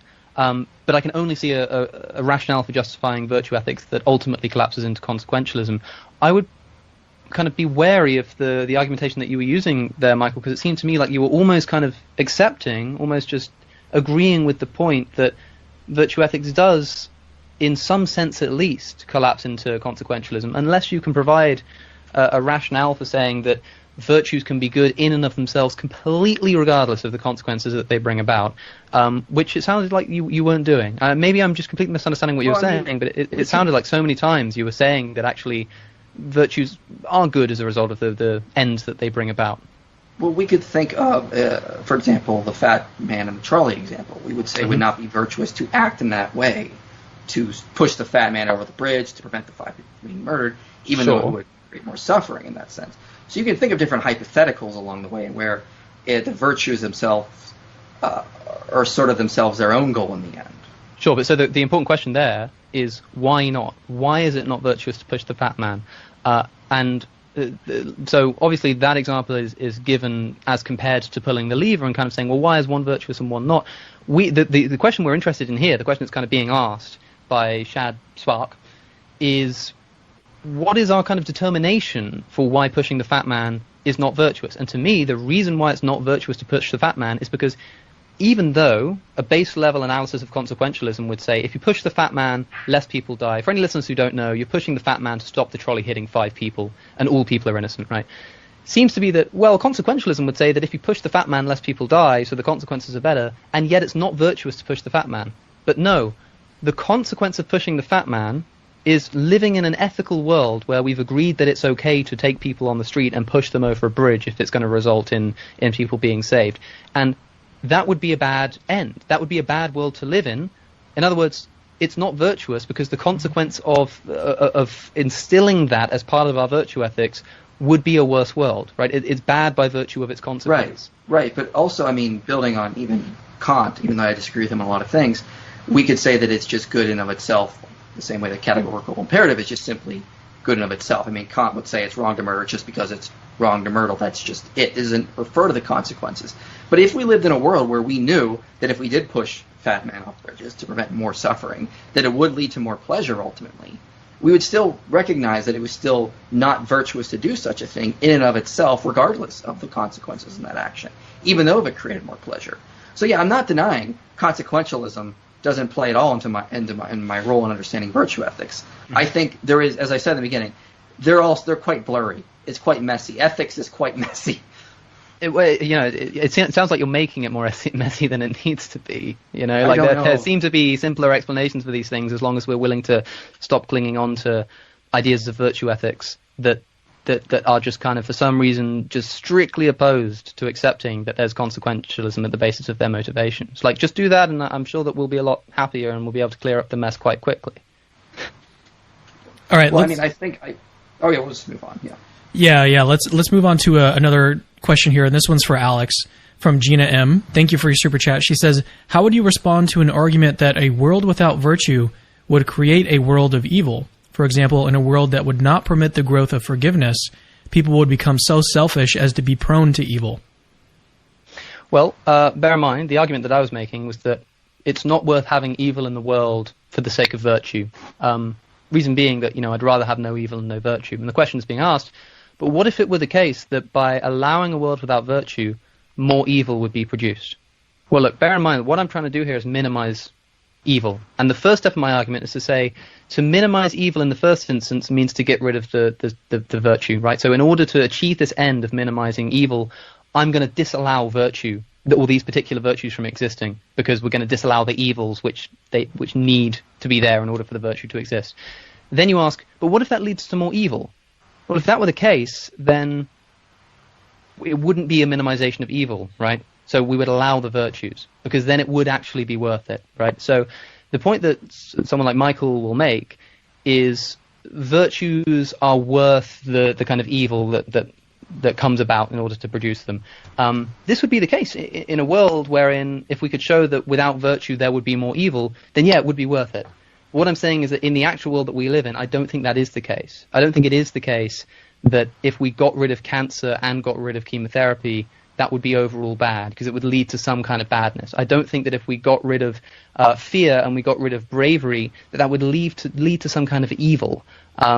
Potentially it would, and if there's an argument for it, I'd love to hear it. But just bear in mind that, like, my position is very simple and it's very open to being changed. If you can show me that a different course of action would actually lead to a minimization of suffering, then I'll take it. Right? That's as simple as it gets. Like, people often ask what would change your mind in any kind of debate, and for me, on a moral discussion like this, if you can show to me that actually, getting rid of this particular virtue would lead to more evil, then I'd say, okay, don't get rid of the evil. Don't get rid of the virtue. It would just be as simple as that for me. I would highly recommend the best way to change your mind on that is to have children. You'll learn very quickly that what suffering you do have really to is. allow some suffering to make their lives far better in the long run. And you said you'd rather have no evil and no virtue. And all I keep thinking is this hypothetical world where God is like just forcing pleasure on, like, just all these free creatures are created, but they're always just in pleasure. And I just think it just takes me right back to Stepford Wives. That sounds like a horrible world where we don't really become mature, growing individuals. We're just these children in these pleasure machines. And that to me sounds like some sort of dystopian type world. It may sound good on the surface. It may feel emotionally good to us. But ultimately, though, ever since I had my daughter, it just seems far better for her in the long run to sort of allow some suffering. I mean, I don't want horrible suffering obviously to happen to her, but to allow some suffering in order to her to become a far better, mature, virtuous individual. And in terms of consequentialism, we would say the consequences of that are far better in the long run. And so then we can actually say that it'd be hard to deny that suffering does not have instrumental goodness in that sense. Alex, I have speak to David Benatar. I was going to say he might kind of change your mind on some of these, but I just have to say this is really important to me. You said about your own child. You say that it's worth having some suffering, and then you kind of say as an offside, of course, I wouldn't want my child to have like immense suffering. Like, why not? Yeah. But why not? Right? Because here's the thing that's implicitly being said here. You've just constructed a case that says that it's justifiable in the world for God to allow children to get cancer or something like this. But at the same time, you're kind of saying, well, if I were in the position of God, I understand why he would allow some suffering, but I wouldn't allow a lot of suffering. It's like, why would you construct a case where, by analogy, if you were at the helm, you wouldn't allow your child to have a lot of suffering, but you're okay with God allowing someone else's child to have a lot of suffering? I'm not omniscient, and I'm very emotionally invested, and I'm not fully knowledgeable in the case. Now, once again, this goes back to my opening statement in terms of eternity, the dreamlike nature of this world, God's moral obligations, and fully understand how to heal the wounds in eternity. I'm just saying, me as a parent, I would never put enough suffering onto my child that I know she could not overcome. And I would say God would do the exact same thing with his knowledge and his circumstances. Okay, I've got another question for you, Alex, that's queued up, and it's on the same. It's in the same ballpark. Are you okay if I bring it up? I would just be fine to answer it, but I'm really interested in just pressing this point, which is, you said, Michael, that you wouldn't inflict more suffering on your child than you know they could overcome.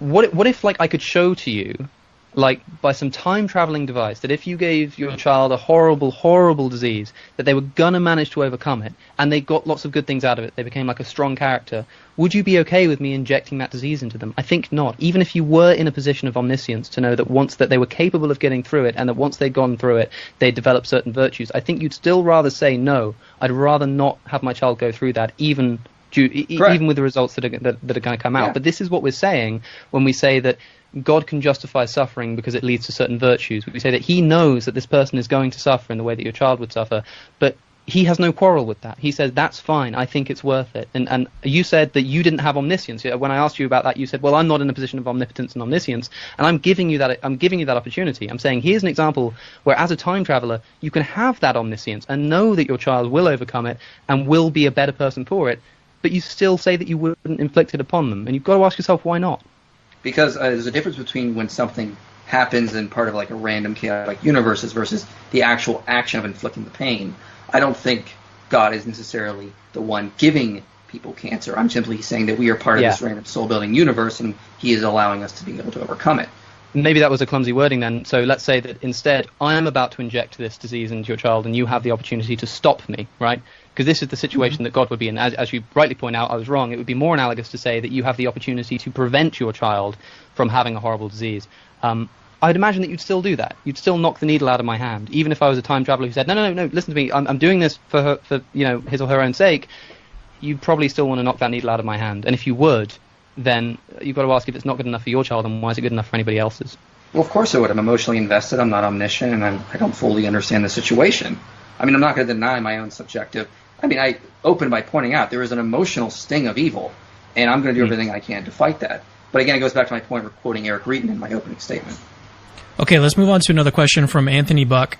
And this one is to Alex. Why would you assume to be able to understand God's reasoning? Could you explain hand sanitizer to your skin cells? Seems you're assuming the human capacity for understanding is infinite. Well, no. I mean, I'm not the one making the claim that I know why evil exists, right? As an atheist, I could be some kind of existentialist or nihilist or absurdist who just says, look, I know that suffering exists, I have no idea why it exists, and I'm just going to have to put up with it. But I'm faced with an ideology, a religion, a system of thought that says, actually, no. Like, we know, or we think, that this evil is justified. And I'm saying, how on earth do you know that? Like, what argument do you have?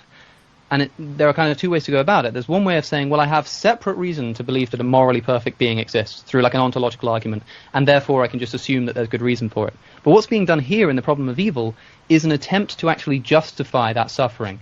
So it would be more akin to somebody saying that they could justify hand sanitizer to my skin cells, that they could do that they could speak to my skin cells in such a way as to explain why I'm sanitizing them.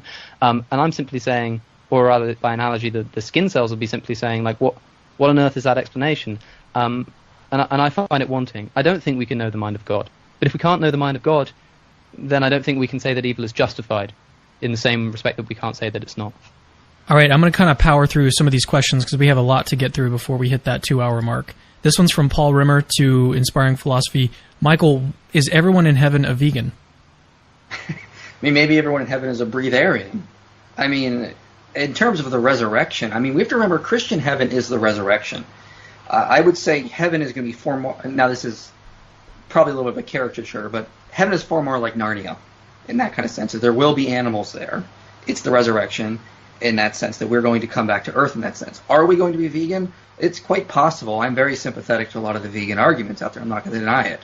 And so I do think that is a strong possibility. I also think it's probably far more than we could fully ever imagine. Ultimately, though, what I say heaven is the ultimate Christian goal, is that it's kind of like a rebuttal to an atheist argument in that, oh, we're so small in this tiny universe, why would anyone care about us?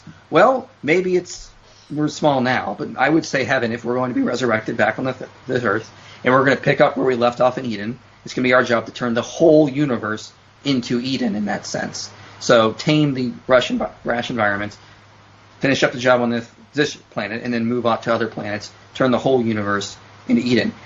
Very possible that the nature of that will be vegan in that sense, especially if we're supposed to help the soul building of other animals in that sense. I'm sure that if Jesus was vegan, he'd have let us know by now. Usually can't help themselves to tell people. Okay, so a question. So a question from Roger Marshall. This one is for Alex. Alex, millions of people have been subjected to unspeakable evil with or without God. What hope can you offer these people without God that justice will be done, or that this evil will be addressed? It's an understatement. Millions, I mean billions. 100 billion people have ever lived on this planet, which, by the way, is not far off. It's just slightly over the number of non-human land animals that are killed just for food alone every single year. Like, the numbers that we're talking about are through the roof, right? That's not including sea life, and that's not including wild animal suffering. The amount of suffering that's going on, whether we're inflicting it or not, is unbelievably large. Unbelievably large. And the question is, what can I offer these people without God?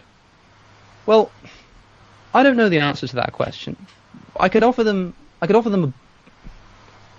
different approaches are going to work with different people, right? And it depends what you're trying to do here. Either I'm trying to offer them a genuine philosophical defense as to why they should be happy, or I'm just psychologically trying to make them feel better, right? If it seems like we're kind of implying that we're talking about the second, like, what can we do to these people who are obviously going to be incredibly upset, incredibly hurt?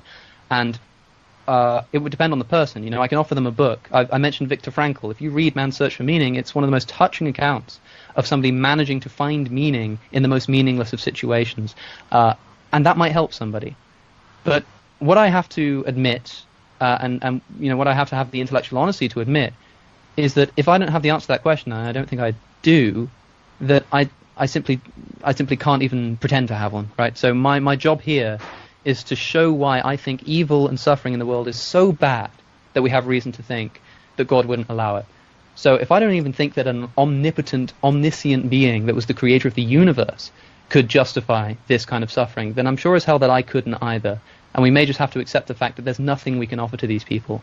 But if that's the case, then sad a reality as that may be, that reality is true of me, and it's true of you, and it's true of the Christian too, because until we have a sufficient explanation, and I don't think God fulfills it, we're all in this boat together. We're all in this boat of suffering, and that's kind of the principal problem of philosophy when you're not religious. I think the most important problem of philosophy is, what do we do about suffering? Because life necessitates suffering, which means that if there is any meaning to life, there is a meaning to suffering and death. And that's a difficult question to overcome. I have to simply admit that I can't overcome it, but that's not my job here today. Okay, this is another question for Alex. I think this is a question for Alex from Maverick Christian. Thank you for your super chat, Wade. He says, do you agree that without objective morality, there's no objective fact of the matter, whether God would adopt a standard of goodness whereby it's good for God to permit suffering, and thus no objective fact whether God would allow evil if he existed? I think maybe the question is kind of asking, if God does not exist, and therefore perhaps there can't be objective morality, can the counterfactual still be true, that if God did exist, he would be able to justify evil or would allow evil? I think he's actually taking from the question. I think he's taking the perspective that that Michael gave earlier, where he was saying some Christians are nihilists, and so it doesn't seem to me like he's saying if God does not exist. It seems to me he's asking a question about God's obligations if objective morality did not exist. Oh, I see. Do you agree that without objective morality, there's no objective fact of the matter whether God would adopt a standard of goodness whereby it's good for him to permit suffering, and thus no objective fact whether God would allow evil? If that's the case, then I fear that a confusion is being made that's made often, which is that the opposite of moral nihilism is moral objectivism, which is not true, because moral subjectivism is not a form of moral nihilism, right? You can think that there are subjective truths about ethics. So if there were no objective morality, a Christian could, for instance, think they could answer the Euthyphro dilemma in the untraditional way of saying, actually, or they could answer it by saying that God determines what's good and evil, and think that kind of implies that God determines what's good and evil, which means that it's subjective to him. In other words, good and evil are not subjective, are not objective. They're subjective, dependent on what God commands, but that doesn't equal moral nihilism. That doesn't mean that they don't have force. That doesn't mean they're not true. It just means they're true with relation to a subject, like God. But I still feel like I'm misunderstanding the question here. I think he's just reiterating something in my opening statement, that you need good and evil to be objective for God to have any sort of bearing on. For God to stand in some kind of relation, morally, to these states of affairs. Potentially, but I mean, look, my view is that my views on morality are kind of notwithstanding for this debate. I'm trying to attack the internal consistency of Michael's views. So, if Michael thinks that morality is objective and there are objective wrongs, and that there is a God, then it's his job to make them fit together and me show how they don't. If Michael thinks that morality is subjective and there is a God, then he needs to show how that can work together. So, like, I don't really know. I'm just kind of. Well, let me. So somebody's worldview has to be taken together, right? You have to know everything about what someone believes in order to kind of make the links between them. So just knowing what they think about morality isn't really enough. So let me give you a possible response that you could give here. If you reject objective morality, and even if we're thinking about what God's obligations would be if moral realism was false, and what you're saying is that we are looking at this from a consistency standpoint. So on the Christian worldview, God is loving. And so you could still say, even if objective morality is not a thing, then God is still perfectly loving, and it would be consistent with a perfectly loving nature to not allow suffering. Sure, yeah. So the question would kind of, the implication of that would be, as you say, let's not talk about good and evil, because if they're not objective, maybe it's unhelpful. But if you think that God is all loving as a separate point, then the question just reformulates itself. It's not just a question about, like, what's loving and what's not. It's like, we know facts about the universe. We know that children get cancer, and we have to be committed to the view that that is loving, that it is loving to allow a child to get cancer. It's the same problem as saying you have to accept that it is good, or at least not evil, for a child to get cancer. It would just be, like, framed differently, right? Whatever the person believes, as you say, Cameron, that's probably the best way to answer it. With any argument I ever make on any debate that I do, any video I make, it's always an argument of consistency, pretty much, most of the time. And that's what I'm looking for here, is just consistency. Make it work. Okay, let's try to move on. We have so many super chats to get through. I don't think that we're going to be able to get to all of them today, so I really apologize about that if you sent one in and we don't have time to get to it. Here's one from Alice Lawrence. She says, and this one is from Michael, if God is building virtuous souls for when they wake to eternal life, making the suffering a bad dream, does that not imply that people will need to overcome suffering eternally? I think we will need to overcome the suffering we've experienced in this life. I don't think everyone dies ready to go to heaven. I agree with people like Jerry Walls that there is some sort of, like, purgatory state, not like Dante's comedy version, but some sort of state where people are still being sanctified and made virtuous. And there's a lot of evil that people are still overcoming in this life. I do think that we will need to continue to overcome that. And ultimately, I don't think that there will be a lack of suffering in eternity. I think there's still going to be challenges that we will have. Challenge implies suffering. Although I do think that the soul building here will allow us to better deal with them in that sense. And that's why this aspect of our reality is very important in that sense. Okay, let's get to another question for Alex. This one is from Roni. Ronnie? Question for Alex. In Alex's worldview, where there is no suffering, wouldn't that make us suicidal, because we would not know when something is good, and we would not feel genuine happiness? Happiness and good when there is suffering. There's a lot to unpack in that question, but if we're considering suicide to be a bad thing, which in at least some and probably most cases it is a bad thing, then it wouldn't make sense to characterize a world in which people are committing suicide all the time as a world that is kind of good or optimal, because the implication is kind of like, if we get your optimal worldview here, like your worldview, Alex, if we get your optimal worldview, wouldn't that lead people to kill themselves? Well, no, because if people were killing themselves, then it wouldn't be the optimal worldview. Like, I've got no problem with allowing some evil and allowing some virtue, maybe. But what I'm saying is that the problem of evil, as far as I can see it, is an evidential one rather than a logical one. It's about the amount of suffering, the level of suffering, and the claim that we have the right amount of suffering in the world to justify the right amount of virtue. As with the question earlier about evil, where I just said, look, if it wouldn't actually minimize evil, then I would simply say that that's the wrong thing to do. I would consider suicide as one of the evils that needs to be taken into the calculation. It's as simple as that. Like, it's not so much a consequence of my worldview as a factor in the original analysis of which worldview I'd want to get in the conclusion, if that makes sense. Yeah, I just wanted to make a note. I just feel compelled to say this. If you're battling anxiety or depression, and this is going to kind of get serious for a moment, but if you're battling that thing, don't just ignore it. Take action, do something about it. I think a lot of us in this space, in apologetics and in philosophy, a lot of us deal with some kind of mental health issue. And so take it seriously. If you're battling with anxiety or depression, go see a professional expert like a psychiatrist, someone who's an expert in brain chemistry. See if there's something going on that you can either work out through cognitive behavioral therapy or with medication, but don't just sit on it. Don't just let it fester, because there are options out there. If you need to just call someone and talk to somebody, please take care of it immediately. I felt like I needed to say that. Okay, so Probably. And also don't over philosophize it at the beginning, right? Yeah. Philosophizing about suffering, and certainly philosophizing about suicide, is an incredible luxury that we have to be able to do in a position of kind of rational inquiry rather than as a matter of personal investigation. This isn't the place. Don't be a philosophizer. Yeah.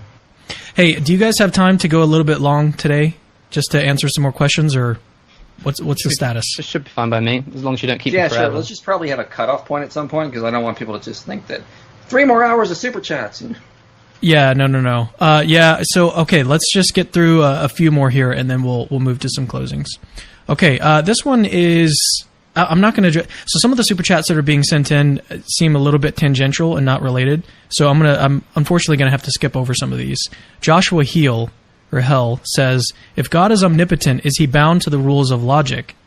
What implications will this have on things like free will and the need for suffering in order to derive well-being? Both respond, please. So let's start with you, Michael. Yeah. Yeah. So if you want to see a bigger explanation, see my video, "The Omnipotence Paradox Debunked." One thing we have to realize is logic is not some sort of set of boundaries. Logic is descriptive. It describes the way things are. So logic, essentially, in a metaphysical sense, would be it simply describes everything that is and everything that is possible. So God is not bound to the rules of logic in that sense. If something is outside of logic, it's just non-existent. Yeah, I would simply tend to agree. In the past, I've made videos where I've tried to use the omnipotence paradox. I think I used it in my first ontological argument video. I would retract that. I'm hoping to put out a video at some point in the future about things I've variously got wrong in videos, and that will be one of the first things. My understanding of omnipotence has changed, such that to be omnipotent is to be able to do all things, not to be able to do anything, but to be able to do all things. A friend of mine always puts it like, he says that omnipotence is the ability to do all things, and that logical contradictions simply aren't things. They don't exist. Like the squared triangle doesn't exist. It's not a thing. So you can do all things whilst not being able to square the circle. Okay, so here's a question for Alex from Gil Cancel Comas. Question for Alex: how does this reasoning apply to parenthood? Is a parent who allows anything that their child would consider suffering, vaccination, school, make it unlikely that they are a good parent? Does it lead to better adults? No, but remember, the parent isn't in a position to remove that kind of suffering. If a parent had the opportunity to make their children such that they didn't need vaccinations, they'd do it, right? I made a video on the problem of evil a while ago in response to What Do You Meme, who gave the example of dentistry. He kind of talked about a parent taking their child to the dentist, and although it would cause suffering for the child, and the child wouldn't even understand, this is the real part of the analogy, is that you couldn't explain to the child why they need to undergo the suffering, but you know that it's better for them. Yeah, but if you were in a position where you could make it such that they didn't need to go to the dentist, that they didn't have toothache in the first place, you prefer that. But a parent isn't in that position. So when a parent is in a situation where suffering is necessitated, then yeah, make sure you do everything your kid can do to get over that, get them vaccinated, get them through school, all this kind of stuff. But if you had the opportunity to make it such that they didn't have to go through that suffering, I think any parent in their right mind would do so. Okay, here's a question for Michael. That's actually a good segue here. So he says, Michael, what about the person who suffers their whole life but then isn't saved? So I think this is a question about the point that you were making about afterlife and heaven. Yeah, I would remind people that in this view, everybody gets what they want in the end. All that are in hell choose it. Without that self-choice, there could be no hell, to quote C.S. Lewis. And basically the point is that, as I said earlier, God will let anyone into heaven who will stomach it. So Hell is just simply a freely chosen identity built on something else besides God, going on forever. God wants everyone in eternity with him, but heaven is just being with God. Hell is rejecting God. If you don't want to be with God, you get that in the end. So he warns that will not be good for you ultimately, because it could lead to the destruction of your soul. But if you think you know better, you have every right to do that. All right, this one appears to be another question for Michael from Phil. If omniscience is a requirement to be God, and God created the world knowing all that would happen prior to creating it, doesn't this disprove free will? Yeah, this is easy to address. You can also see my video on the omniscience paradox. No, because omniscience isn't determining. It doesn't imply fatalism. You could think of God more as like the infallible weather barometer. It doesn't cause the weather, but it can always predict the weather. So our actions determine what God knows. His knowledge does not determine our actions in that sense. An analogy could be set up like this. If I had a time machine, I go into the future and I watch everything you do tomorrow, and then I come back to today, and so I know everything that's going to happen. Does that mean I determined you? No, because knowledge doesn't determine. Okay, so this is another very sensitive question, and I want to make sure we handle this with care. Joshua Anderson asked, question for Alex, if a person truly has nothing to live for, then can suicide be the right path? Well, as you say, we have to be very careful here and recognize that we're talking about this in a philosophical context. And I talk about this topic a lot, and I write about this topic a lot. I speak about it with friends, and I have the liberty of just saying what I think without having to be careful. I've never addressed it in public before because it's a bit of a responsibility. I've been meaning to make a video about whether death is bad for the person who dies, but I realize it's probably a bad time to do that with the pandemic and everything. But the philosophy, as far as I'm concerned, is that if you can't imagine a situation in which it's rational for someone to commit suicide, then you simply aren't trying hard enough. There are definitely situations in which somebody can determine that their life would be better not to continue and be correct about that. The problem is that most people who think that are probably wrong, in my view, or in the estimation of most people, let's say, at the very least.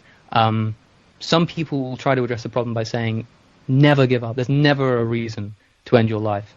But I think that that's not only untrue, but also unhelpful, because for the person who feels as though they want to end their life, that can invalidate their opinion. If you say, by definition, you have to be wrong, because life is always worth living, it's always worth never giving up, you just immediately invalidate their position, and they think, well, you're not listening to me, you don't understand how much pain I'm feeling. Whereas if we approach the problem by saying, yes, yeah, there are situations in which it's better to kill yourself, so now let's work together and see if you're in that situation, then they feel like you're listening to them, and you can have an actual constructive conversation, and you can lead them on a road that says, actually, no, you're not in that situation, and here's why. But if you begin the conversation by just saying, no, it's never a good idea to commit suicide, then that person is going to shut themselves off from you, and you are also incorrect, because there are such situations. Approach the issue seriously, as if they're asking you a serious philosophical question, which they are. Should I kill myself? And you have to say, I don't know, let's work it out together. And the answer is probably going to be no. But it's not no by default. Michael, any thoughts on that? Yeah, this is difficult because I've been there before where, due to depression, I felt suicidal in the past. The question is what people would say, do I have anything to live for? And it's like, well, of course you have things to live for. Then you may feel like that, but just take a step back and just recognize what's going on in this situation. Don't think irrationally from the limited knowledge you have now. Recognize what's sort of happening here. Depression is multidimensional. There are physical aspects. Sometimes people just need they need a good night's sleep, they need a good meal, they need medication. Sometimes there are emotional things and that needs to be addressed. I did a video on my channel last summer called Depression, and I cover this pretty extensively, so if you want more, please watch that, because I hope it would help. But when it comes to suicide, I would say that the intrinsic goodness of your life is always going to be far better than whatever sort of suffering or pain you're going through. And recognize that all of that suffering will one day be turned into an ultimate joy. And that just because you may not see the light at the end of the tunnel now, that doesn't mean it will come. And I do think it will come. This is what we are promised in the Gospels, and I have no reason for denying that. So on the Christian worldview, there will be a light at the end of the tunnel, and everything will come together as it is promised.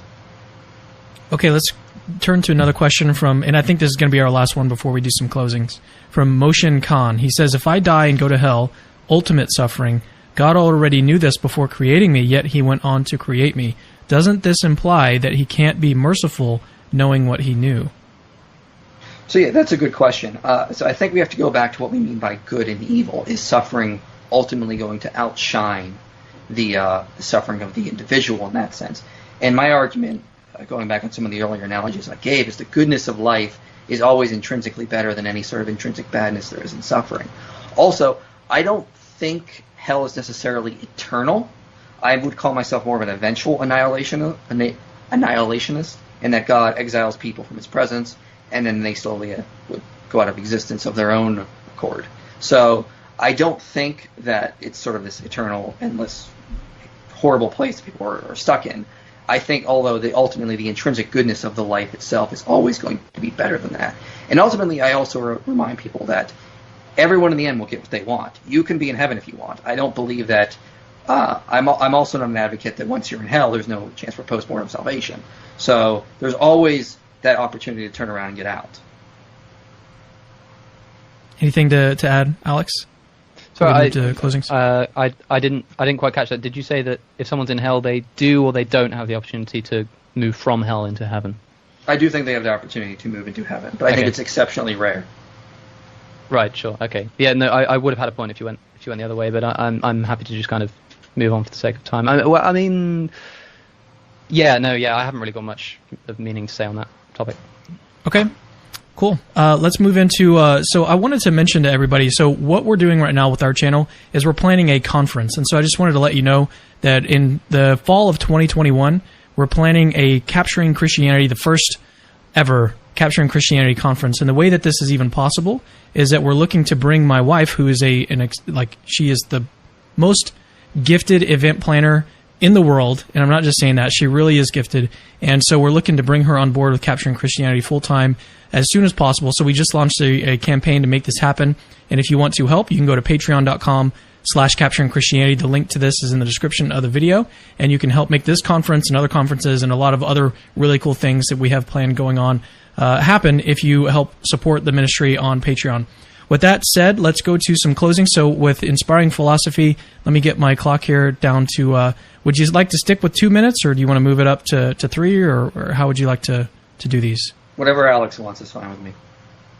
What do you think, Alex? I'm good. I'm good with 2 minutes. I don't exactly have like a planned thing, so I was just going to kind of fill the time with general observations. So feel free. 2 minutes is fine. Okay. All right. So whenever you're ready, Michael, I'll start the timer. So I think Alex took the words right out of my mouth when he pointed out the argument from evil is really an attack on internal consistency. The only problem is then they define what is good and evil in terms of how they would define it, and not in terms of how the biblical worldview would define it. So it really isn't an attack on internal consistency. We have to be careful about what we mean by good and what we mean by evil. We can't assume a utilitarian understanding of this and then use that to attack the Christian worldview. I think ultimately, though, a lot of the arguments from evil tend to just sort of collapse this idea as like, but look at all that suffering. Why would a good God allow this? Sadly, they just reduce these appeals to emotion, and then they ignore the overall picture of the Christian worldview, namely the afterlife, the dreamlike nature of this reality.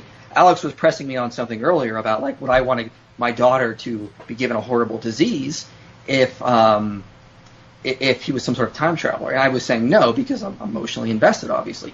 But let's say we were living in Inception, and we were in a dream layer world, and I knew this was a dream layer world, and I knew that at any moment my daughter could just wake up and she'd be back in this world and be fine. That would entirely change the circumstances. And from God's perspective, that's how this world operates, is that everyone sort of gets out and they have the ability to grow in an eternal setting with God in a more real and fundamental reality. He also brought up the dentist example he replied to, what do you mean, with John McCrae. And, that's a good point, but also have to remember, it's not about that. The dentist example is about physical pain, whereas God is more focused on virtuous building and mental suffering and how that can be instrumentally good in sort of building these souls in that sense. And that may not be able to be removed if you're going to work with free creatures, unless God is sort of determining us. And if you get to that sense, it just goes back to my other example. It just takes you back into the world of the Stepford wives, where it doesn't matter if we grow in knowledge by understanding science. It doesn't matter if we grow in virtues. It's all about just pleasure. Who cares about evil? No evil, no virtue. Stepford wives is a far better world, and I don't think that's intrinsically true at all. Okay, and let's move to a 2-minute closing We'll pull up my countdown here and get you queued up. So whenever you're ready, I'll start the timer. Sure. Well, there's nothing that can be said in the final 2 minutes that hasn't already been said, but I can just kind of... I suppose there's one clarification that could be made, which is we haven't really talked much about this emotional-rational distinction. It may appear with a lot of the things that I say or have said that I'm making an appeal to an emotion, which is not true in the logically fallacious sense, but is true in an important sense. For example, in the past I've discussed abortion or something and said, like, the truth of a matter shouldn't be determined about how we feel about the conclusion. And people have said to me, you can't say that, don't be emotional about a subject like abortion. Like, it's so important to take into consideration the emotions. And this is the key point, right? The fallacious appeal to an emotion is to say that you don't like the conclusion, therefore the conclusion's wrong because you've got some emotional reaction to the conclusion. Yeah, sure, that's wrong. But what's not wrong to do is to consider people's emotions as part of the analysis, right? Consider people's emotions as part of the consequence of the action and determine whether or not it's right or wrong, taking them into account, right? That's a different thing from analyzing the emotional reaction we have to the conclusion.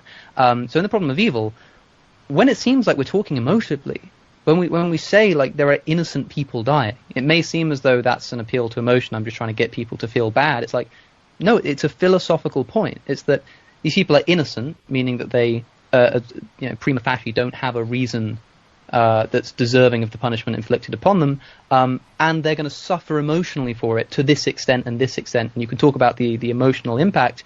That is actually rationally relevant, because the argument has to be that emotional suffering is justified. So you do have to bring up the emotions, the emotional context. And Michael wasn't denying that you do, but I just wanted to make clear that an appeal to emotion can either mean the fallacious sense of saying that you don't like the conclusion, you have a strong emotional reaction to the conclusion, that's fallacious. But to incorporate emotions into an argument that you're making, to incorporate how people will feel in determining whether or not you should commit an action, is an appeal to emotion in a different sense that's definitely not fallacious. All right. Well, thank you guys both for coming on to Capturing Christianity for this debate. We've been talking about this for a long time, so I'm glad that we were actually able to make it happen. What were your thoughts? How do you think the debate went? Do you have any thoughts on, like, the format? Did you enjoy it? I just want to say I think this has all been an intervention to get Alex to read Lord of the Rings. This has all been a ploy. We know it all along, and you better read it because we're very disappointed in you. For a moment, I thought you were going to say some other kind of intervention was happening now, and I got a bit worried. I thought this was good. The format-wise, I prefer this format. I think I've done a few debates recently where there's been a discussion period, which I initially suggested for this debate. But after I had those debates and the discussion period fell into just absolute chaos and just, I know. Just I saw some of it. Yeah. Begin to explain, and I'm sure the same wouldn't have happened with us, Michael. But even thinking about our last debate that we had on morality, it's got more structure. You can identify what the points are and you can pull them out and analyze them. So I enjoyed it. The only problem was that because you've got a timer ticking, whereas usually if I'm making a point, trying to respond to something you said, I'd have said, now look, I'm not saying this, I'm not saying that. So it may appear at times that I was being a bit forthright, let's say, but or too that's quick. The result of the timing. Yeah, that's the only downside. But I hope people don't interpret when I say no, this is wrong and here's why, as me being rude. Believe me, if I had more time, I'd probably be a bit more. I'd have a bit more decorum, propriety, let's say. But that's just a result of the format. But I think it was really good. So as I've said, I have both of these guys linked in the description of the video. So if you want to check out IP, Inspiring Philosophy, or if you want to check out Cosmic Skeptic,